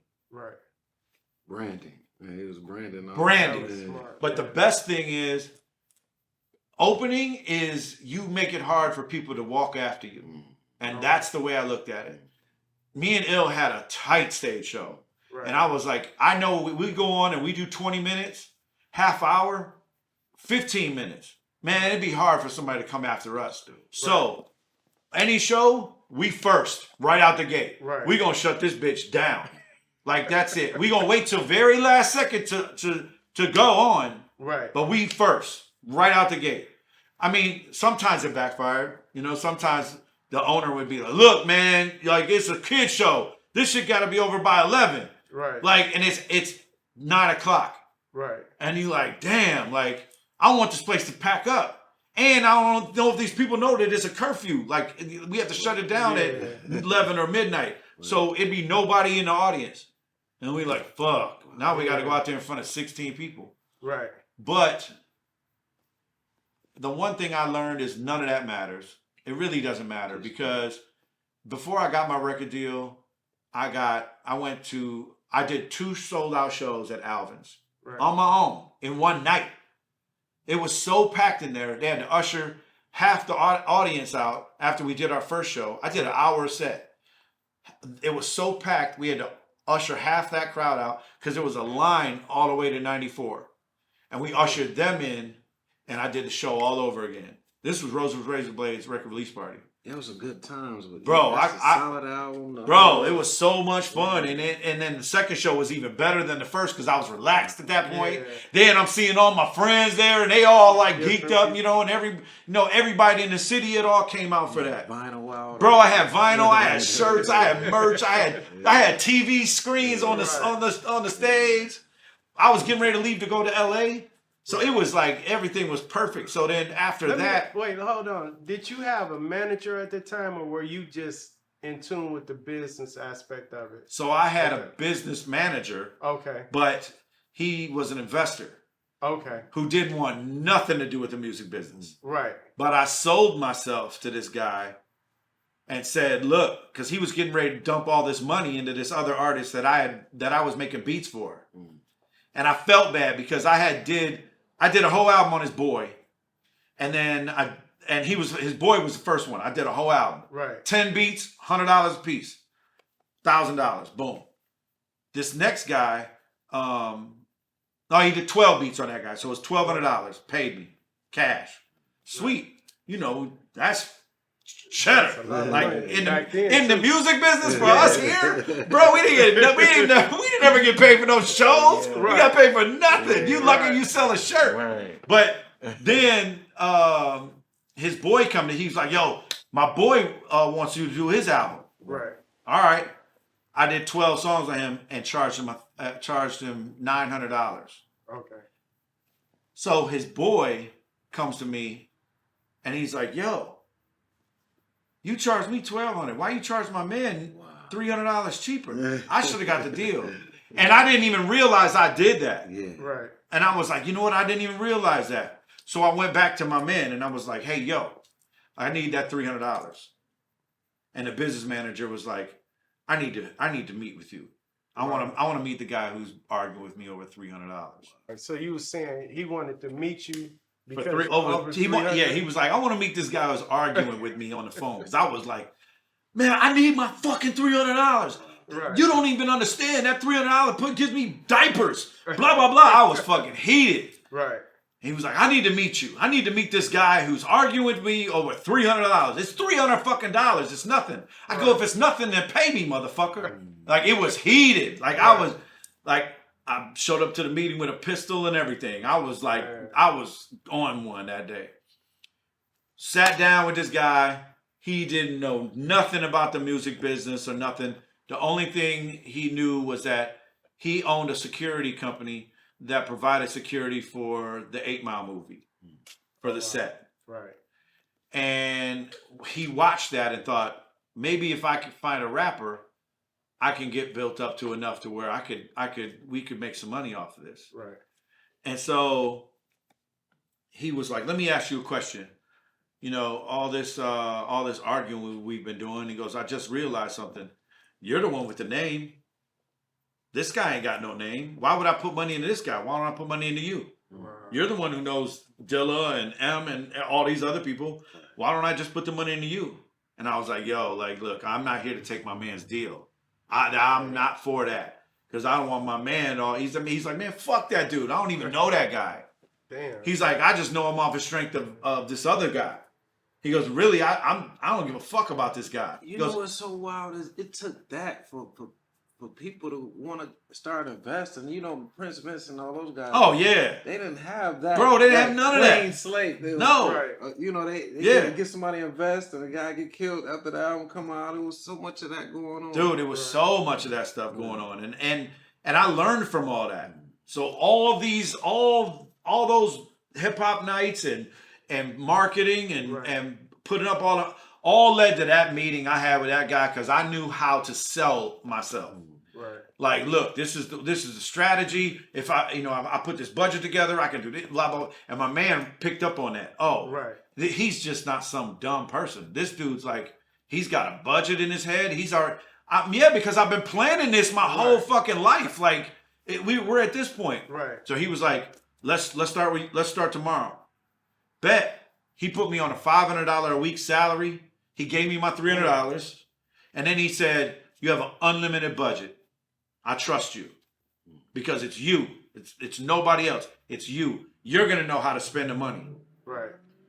And I was like, what? Great. He's like, I'm like, how do I get the money? He's like, just go do whatever you need to do. Tell them to invoice me. I'll cut the check on the spot. And he did, man. Every studio session, everything I did, he cut the check, merch, everything. He cut the video budget. Everything. Right. And at some point, it was just like I did everything in Detroit. I can't get no higher. And then I had labels looking at me, but that wasn't really working out the way it was supposed to be because didn't nobody really give a fuck about Detroit at the time. People thought there was a spotlight on Detroit. It really wasn't. That wasn't really happening. So he was like, well, "What do you want to do?" I was like, "I'm out." He goes, "Where you going?" I'm going to Atlanta. Okay. I wrote "I'll Miss You" for Aaliyah, but got paid like on the side. I didn't get no publishing, nothing like that. My man just cut me off, broke me off. Hooked up with Wait, her. hold up, man. You let that go by too quick. Yeah. How did that connection come? Detroit people. Okay. A lot of Detroit people in Atlanta. A lot of Detroit songwriters. A lot of Detroit producers. And then I met Teddy Bishop and this other guy out of Atlanta. Right. Awesome guys. They were trying to like help me get a deal. It's around the same time. Here's what's crazy. I wasn't in contact with M. Right. For years, I wasn't in contact with M. M and Dre were going at Jermaine Dupri. Yeah. Jermaine Dupri called me on the phone and wanted me to go against them. Wow. He wanted you personally, or did Yes. he want you to write? No, he wanted me to rap with him to go at M and Dre. Because he thought I was the only one who could go at M because I know M's background. Right. I know he don't know shit about M. Right. And I was like, you crazy. Right. You crazy. That is a guy I'll never test. Like I've been around him. I know. Like I don't want to be that guy. Right. You know, and we cool. And I'm not that's gonna bad lose. for the city. That was Bad for the city. That ain't how we do. Right. He already on the song saying "Welcome to the new Motown." Right. Bro, right, exactly. But I moved to Atlanta and this was like Big Meech era. You know, like I was around all them dudes, seeing all them guys. Right. We was at Club Velvet and all them spots down there. And I was trying to get on and then just eventually through meeting one person to this person, eventually got me to a manager in LA who had nothing to do with rap but was friends with Jimmy but had managed Stevie Nicks her whole career. Wow. So I'm like, yo, that's like rock, pop. He had Natalie Cole, like all these people, and I was like, yo, he's on a way bigger level in my mind than a lot of people. So then I went to LA and then I got signed to Geffen and got on. Right. When I was at Geffen though, they knew all of my history because they had done their research. Was Dr. Octagon on Geffen around that time? I never heard about him being on. I never heard about Black him being. Elvis, I think it was Black. They used to send me so much stuff back around that time. Yeah, it was around that time was Rhythm and Gangsta Snoop album. Okay. That was around that time. And what else came out around that time? The Roots had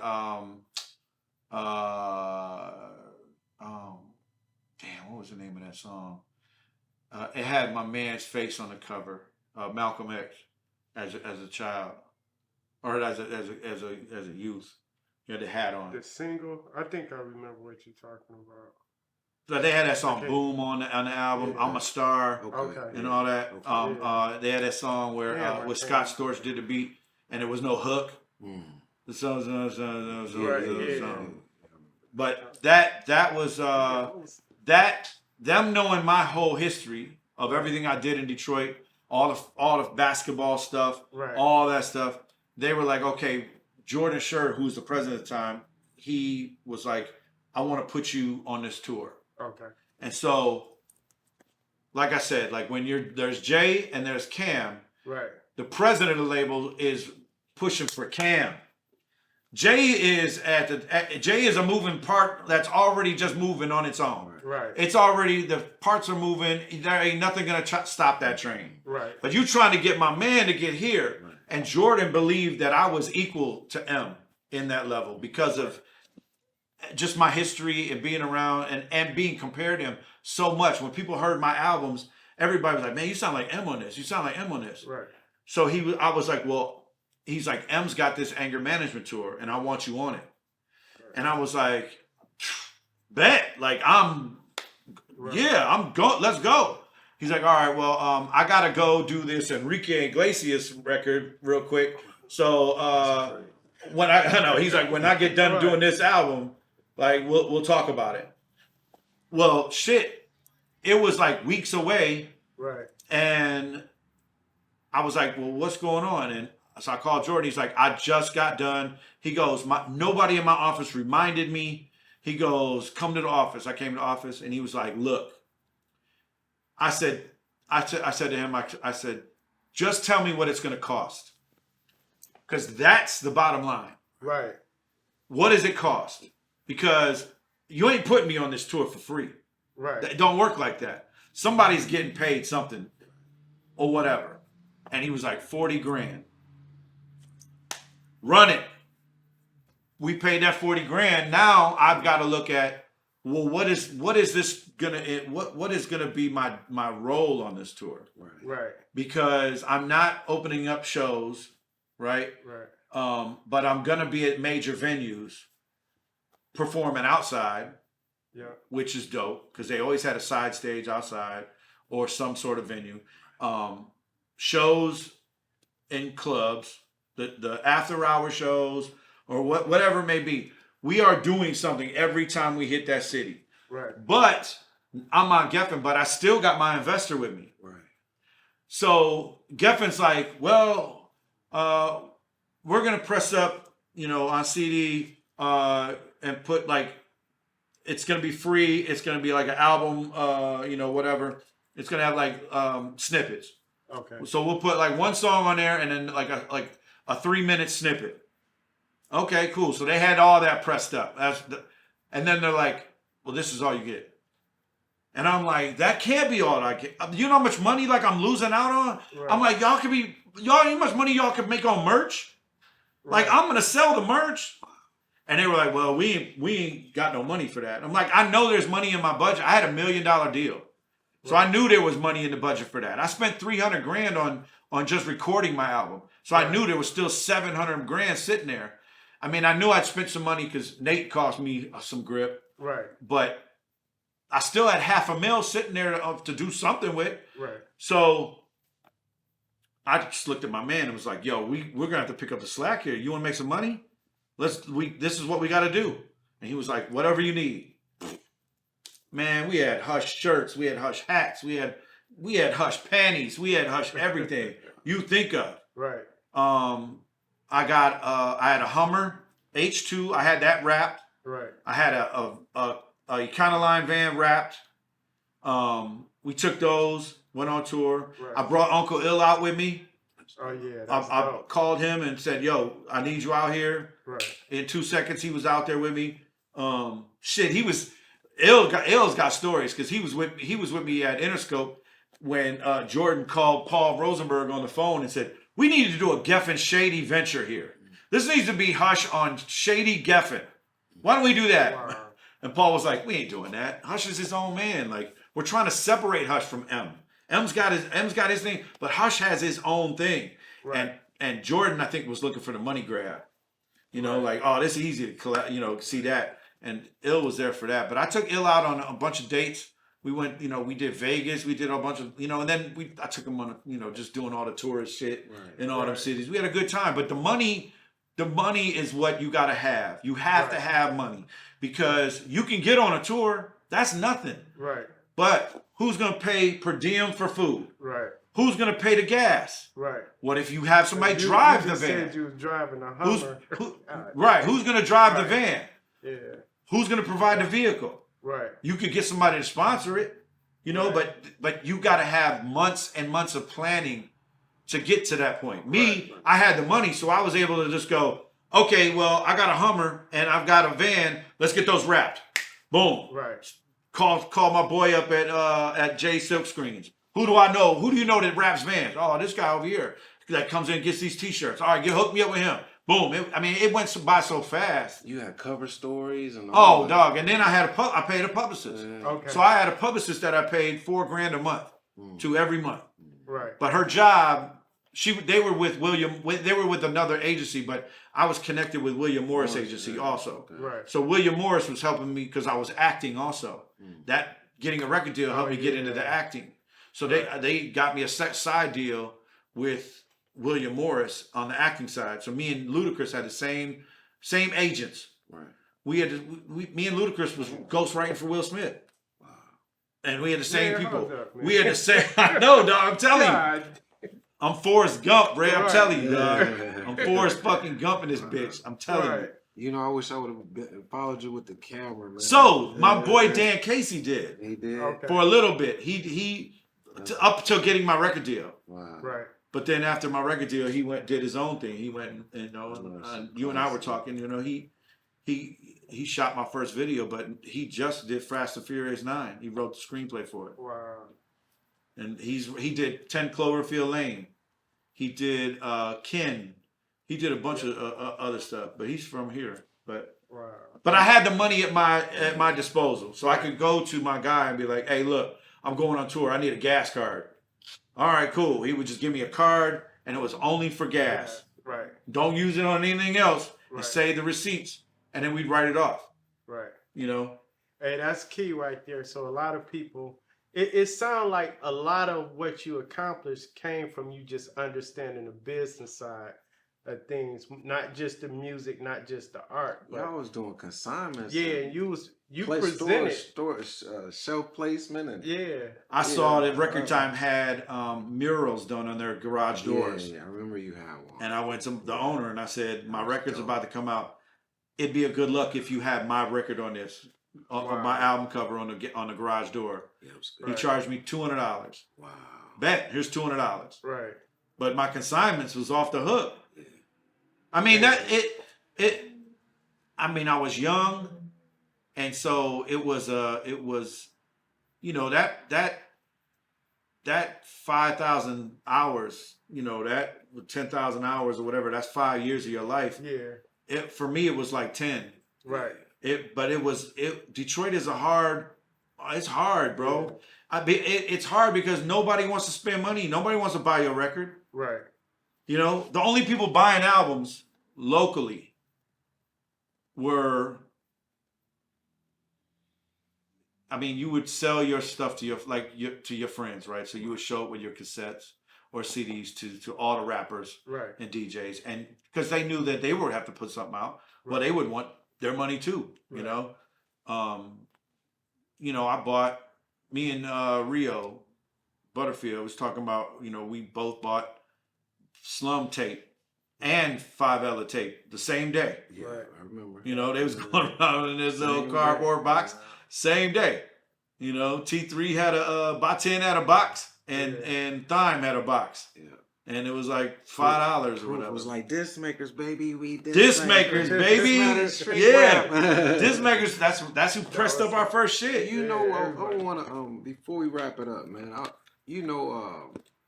When Bugs passed away, when I went to the funeral, it was like you were the first one there I seen. You and Swift, right? Yeah. But to see after all these dues we paid and the years that's went by, and even Bugs is not really mentioned anymore, but to see D12 was only 2 people on stage after all these years, man.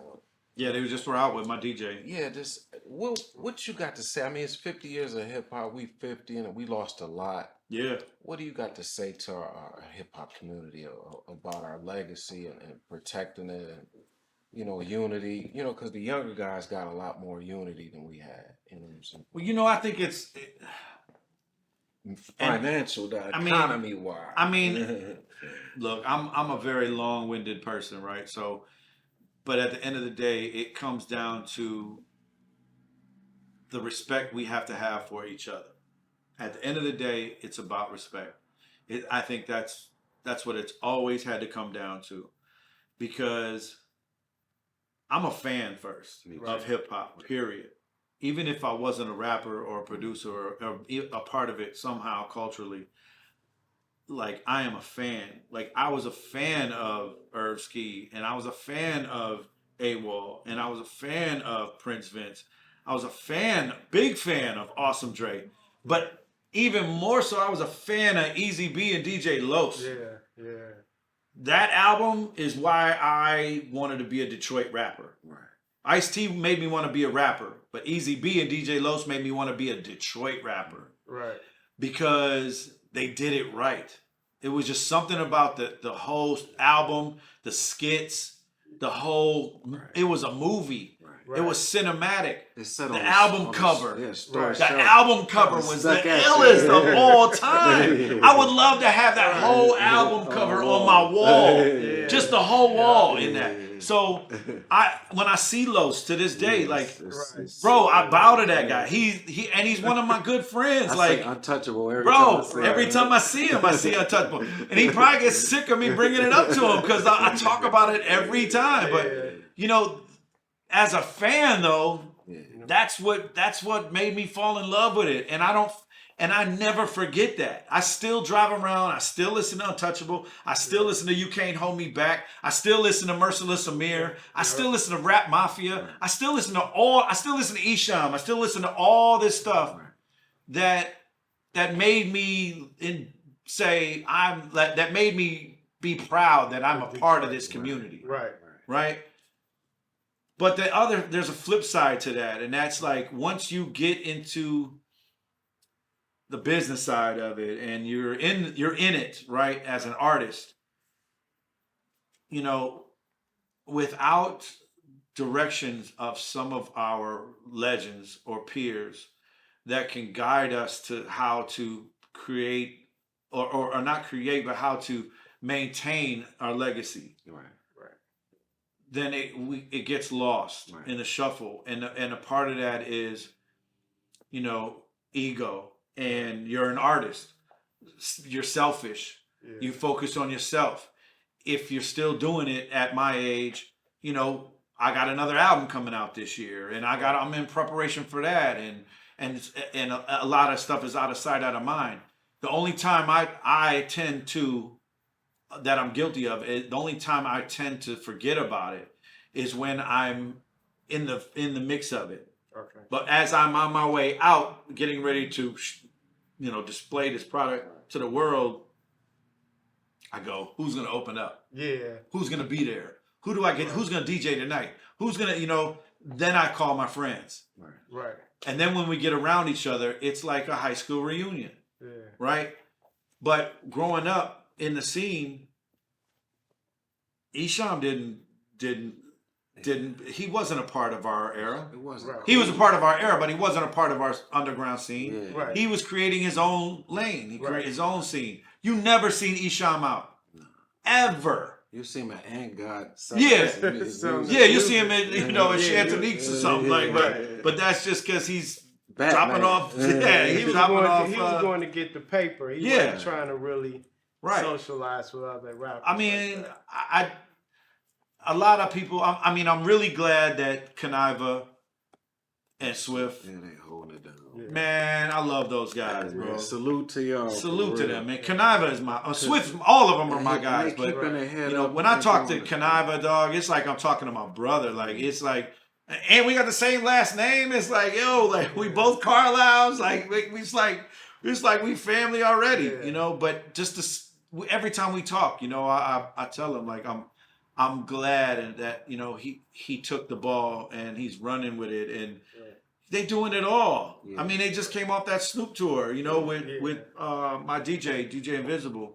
And he's so happy. He scratching with his gym shoes. Bro, he's doing what he was doing for when we seen him back in the 90s. And you know, he's hilarious, dog, because the little skits he do with the snacks from different countries. Bro, he's crazy. I was like, man. He's so fun, man. He's such a fun guy to be around, man. Him and I have really bonded outside of music. Like he came and was a part of Detroit Dog Rescue when I first started it, Wow. doing my activism. So he came and was doing that with me. He wasn't scratching. He was out driving his truck, chasing Right. dogs in the community with me.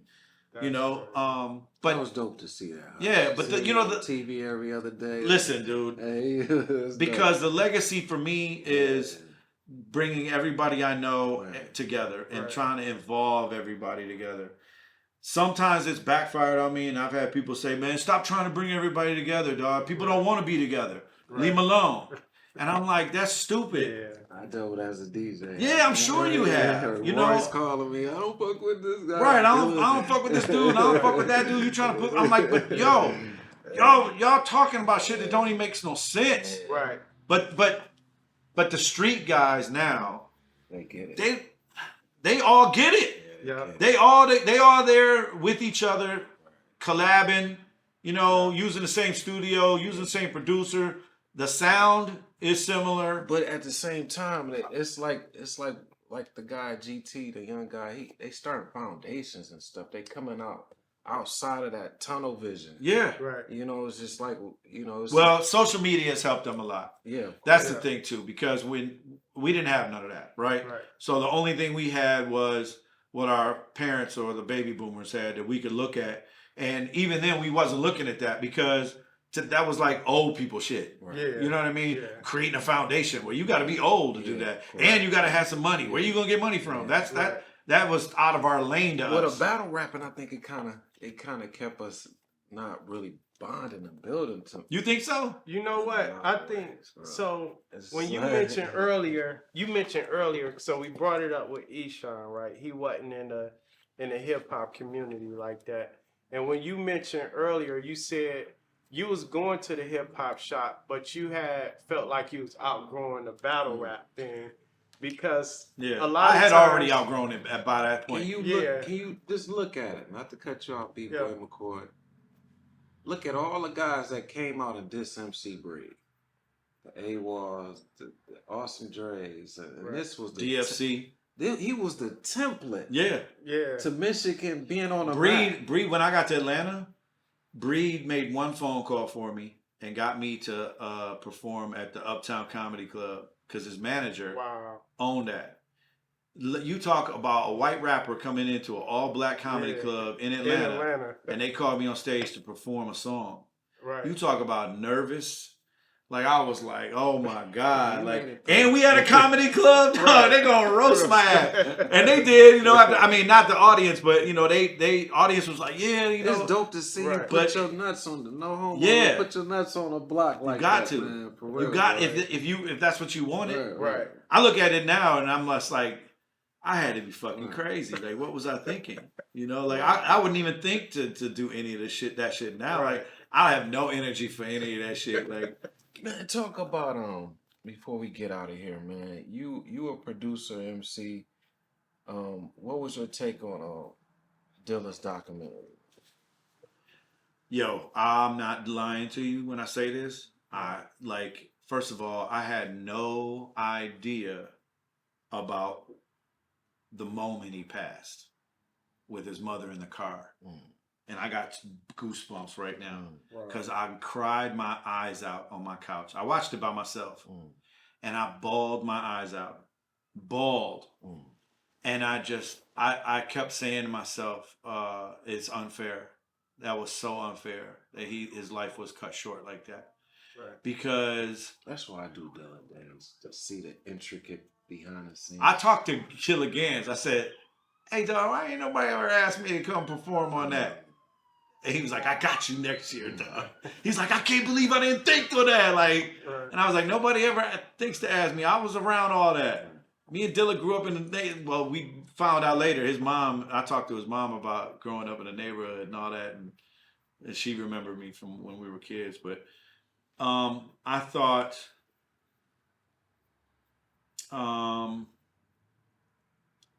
I thought, they could have incorporated a few more interviews of people that were left out of the interviews. But again, you and I and Red, we don't know the backstories, right? Right. We don't know what goes on behind the scenes, but we can just watch it and say, subjectively, like, how come T3 wasn't involved more? Right. You know, I mean,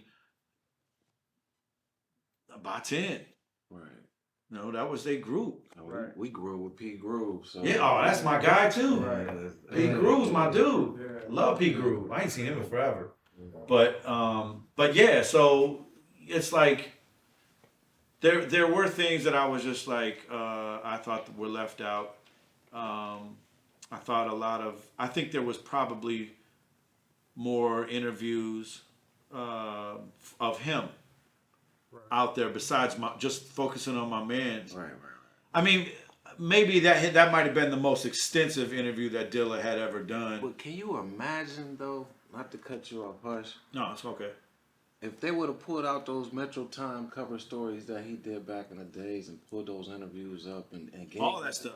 Gave us that Yeah. Detroitism. I didn't even know they did one. That's what's crazy. When I first heard about the documentary, I thought it was like its own standalone. Right. And then I find out it's just a part of a series, and it's just an episode on it. Right. Dilla could have had a 2-hour documentary. Yeah. Right. Episodes. He could have had his own series. Yeah. Like Wu-Tang. Bro, he could have a whole, fictional one. Like, I mean, not fictional, but based on, there could have been a whole thing on him like that. But, yeah, I mean, yeah, his life was cut really short. And it just, like I said, I didn't know about, his mom and him dying on her shoulders, and She just a super strong. Man. I think she probably just now crying, bro. She asked me. She have been frozen and numb. I forget what year it was. It might have been 10 years ago. She asked me to be a part of the foundation on the board, because I was doing all the nonprofit stuff with my dog rescue and all that, and I had a lot of input. Our board's work. And all that, and she had asked me, did I want to be a part of it, and part of me was just like, I don't want to be a part of that. It's just because it's I don't want to be that's just something I cannot do of someone like Jay Dilla, because as much as what I thought I could bring to the table to that. Right. The scope of that is so big that if something fucks up somewhere, I don't want my name attached to something that fucks up a Dilla legacy. Right. You know what I mean? His foundation is his legacy and what he does, what that foundation provides. I don't want to be a part of that if somebody screws that up and I'm attached to it. I didn't want to do that. I didn't want to be a part of that.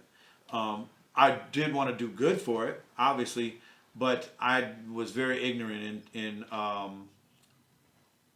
education on it, of what was involved and who was what.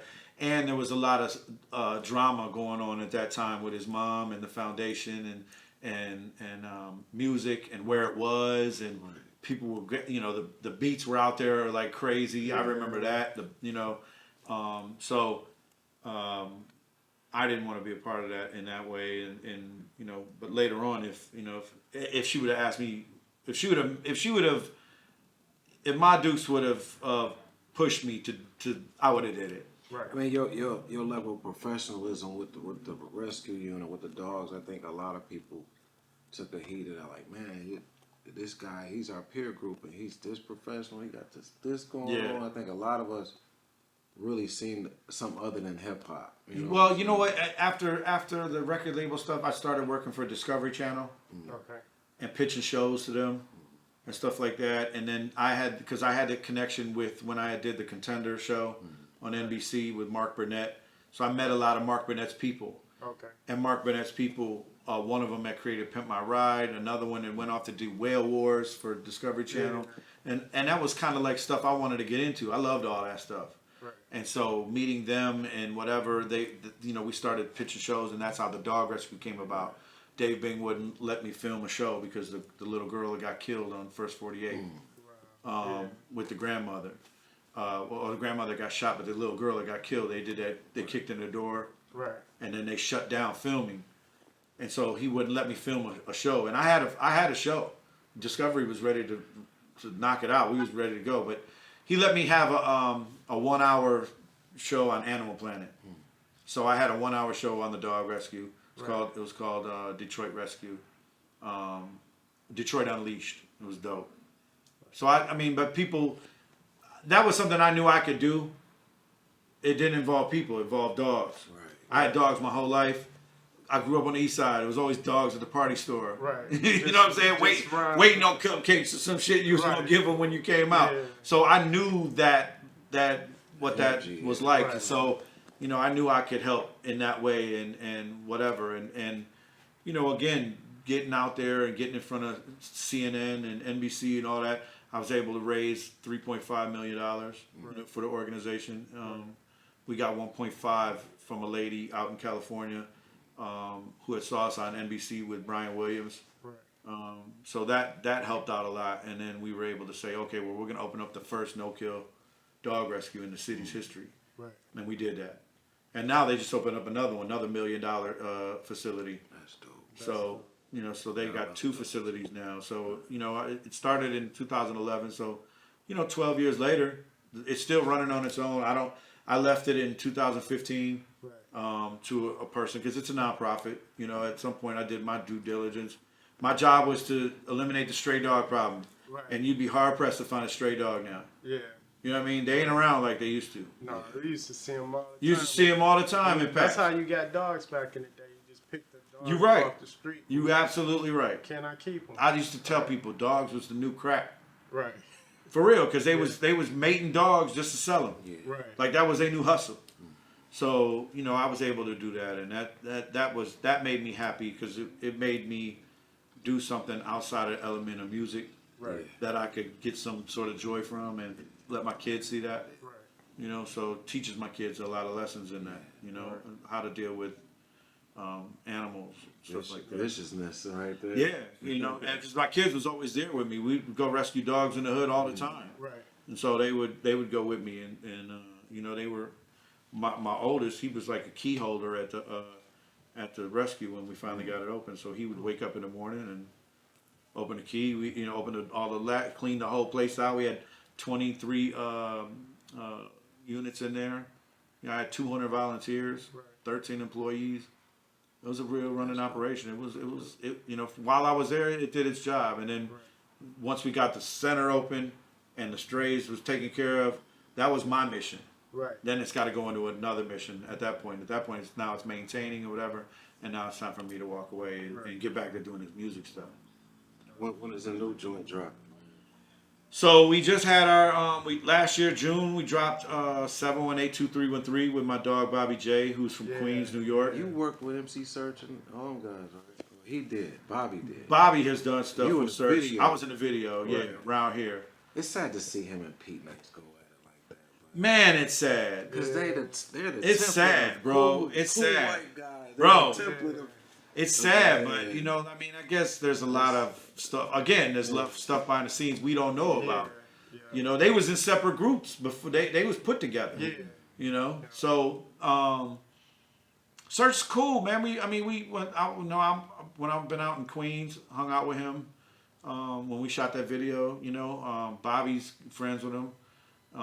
So me and Bobby put that album out last year. It went to number 23 on iTunes charts, which is the highest I've charted anything in my career.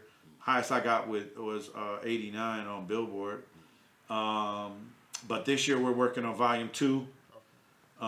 This year is going to be a little bit different way we put it together because the first one was a compilation album, but we were the heads of our city and putting people ingrained from people from Queens, and I put people from Detroit. Right. So of course I got the legends, you know, I had Guilty and Marv, and you know, and now this one, I got Beretta, I got a verse from Guilty, and then I'm getting other people, but it's gonna be, instead of me producing the whole thing, I'm gonna produce one track. 4 other producers from Detroit are gonna produce 4 other tracks, and then Bobby's gonna get 5 producers from Queens or New York. Right. So it's just a New that York. would be dope. So that way we could showcase the producers Right. as well as the artists. So then it's gonna be Bobby, New York artist, and me with a New York producer.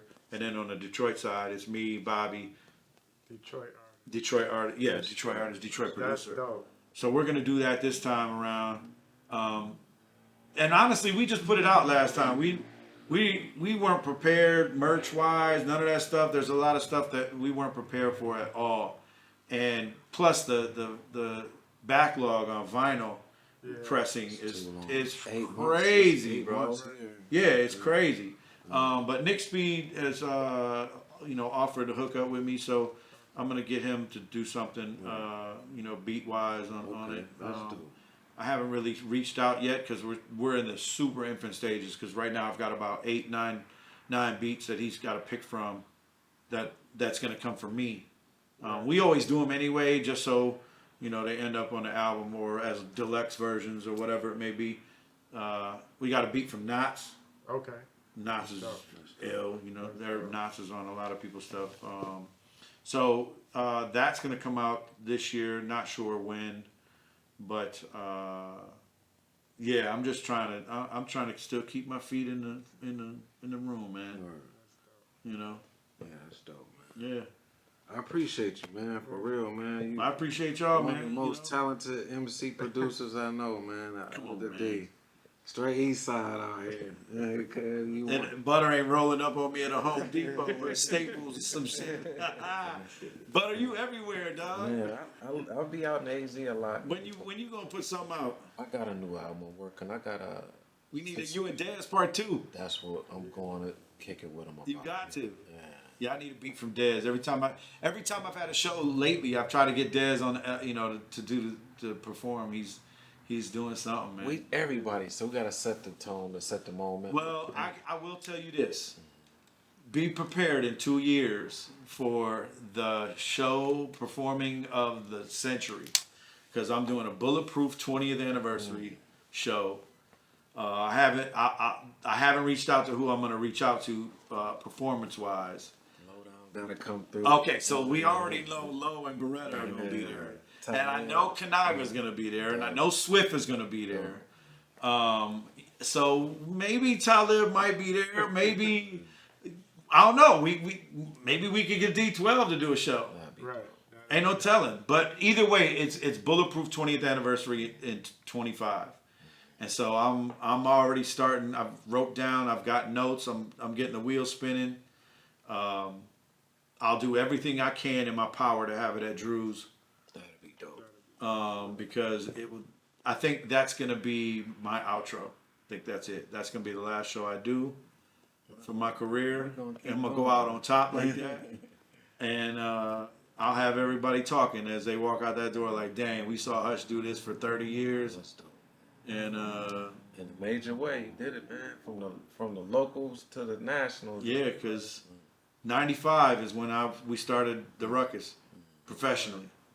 So 2025, it's like that's 30 years for me. I'm done.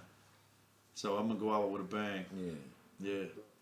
Man, Y'all will be there. Yeah, we definitely front row, man. Yeah. For real. May have y'all live stream it. Right. Yeah. But then we have it live stream. We gotta get subscribers to make some. Maybe we pay per view it. Yeah, we gotta make it. Cause I ain't giving away that show for free. Yeah, No, make it a big deal. it's gonna be dope. Man, thank you, Hush, man. Keep bringing the motherfucking ruckus. You're welcome, dog. You're welcome. Shout out to Uncle Ill. Yeah, shout out to Uncle Ill. Shout out to all the real producer MCs like my man Hush. Shout out to Detroit hip hop. Yeah, man. Detroit State, hold it Peace down. out, funky fresh in the flesh. Fresh.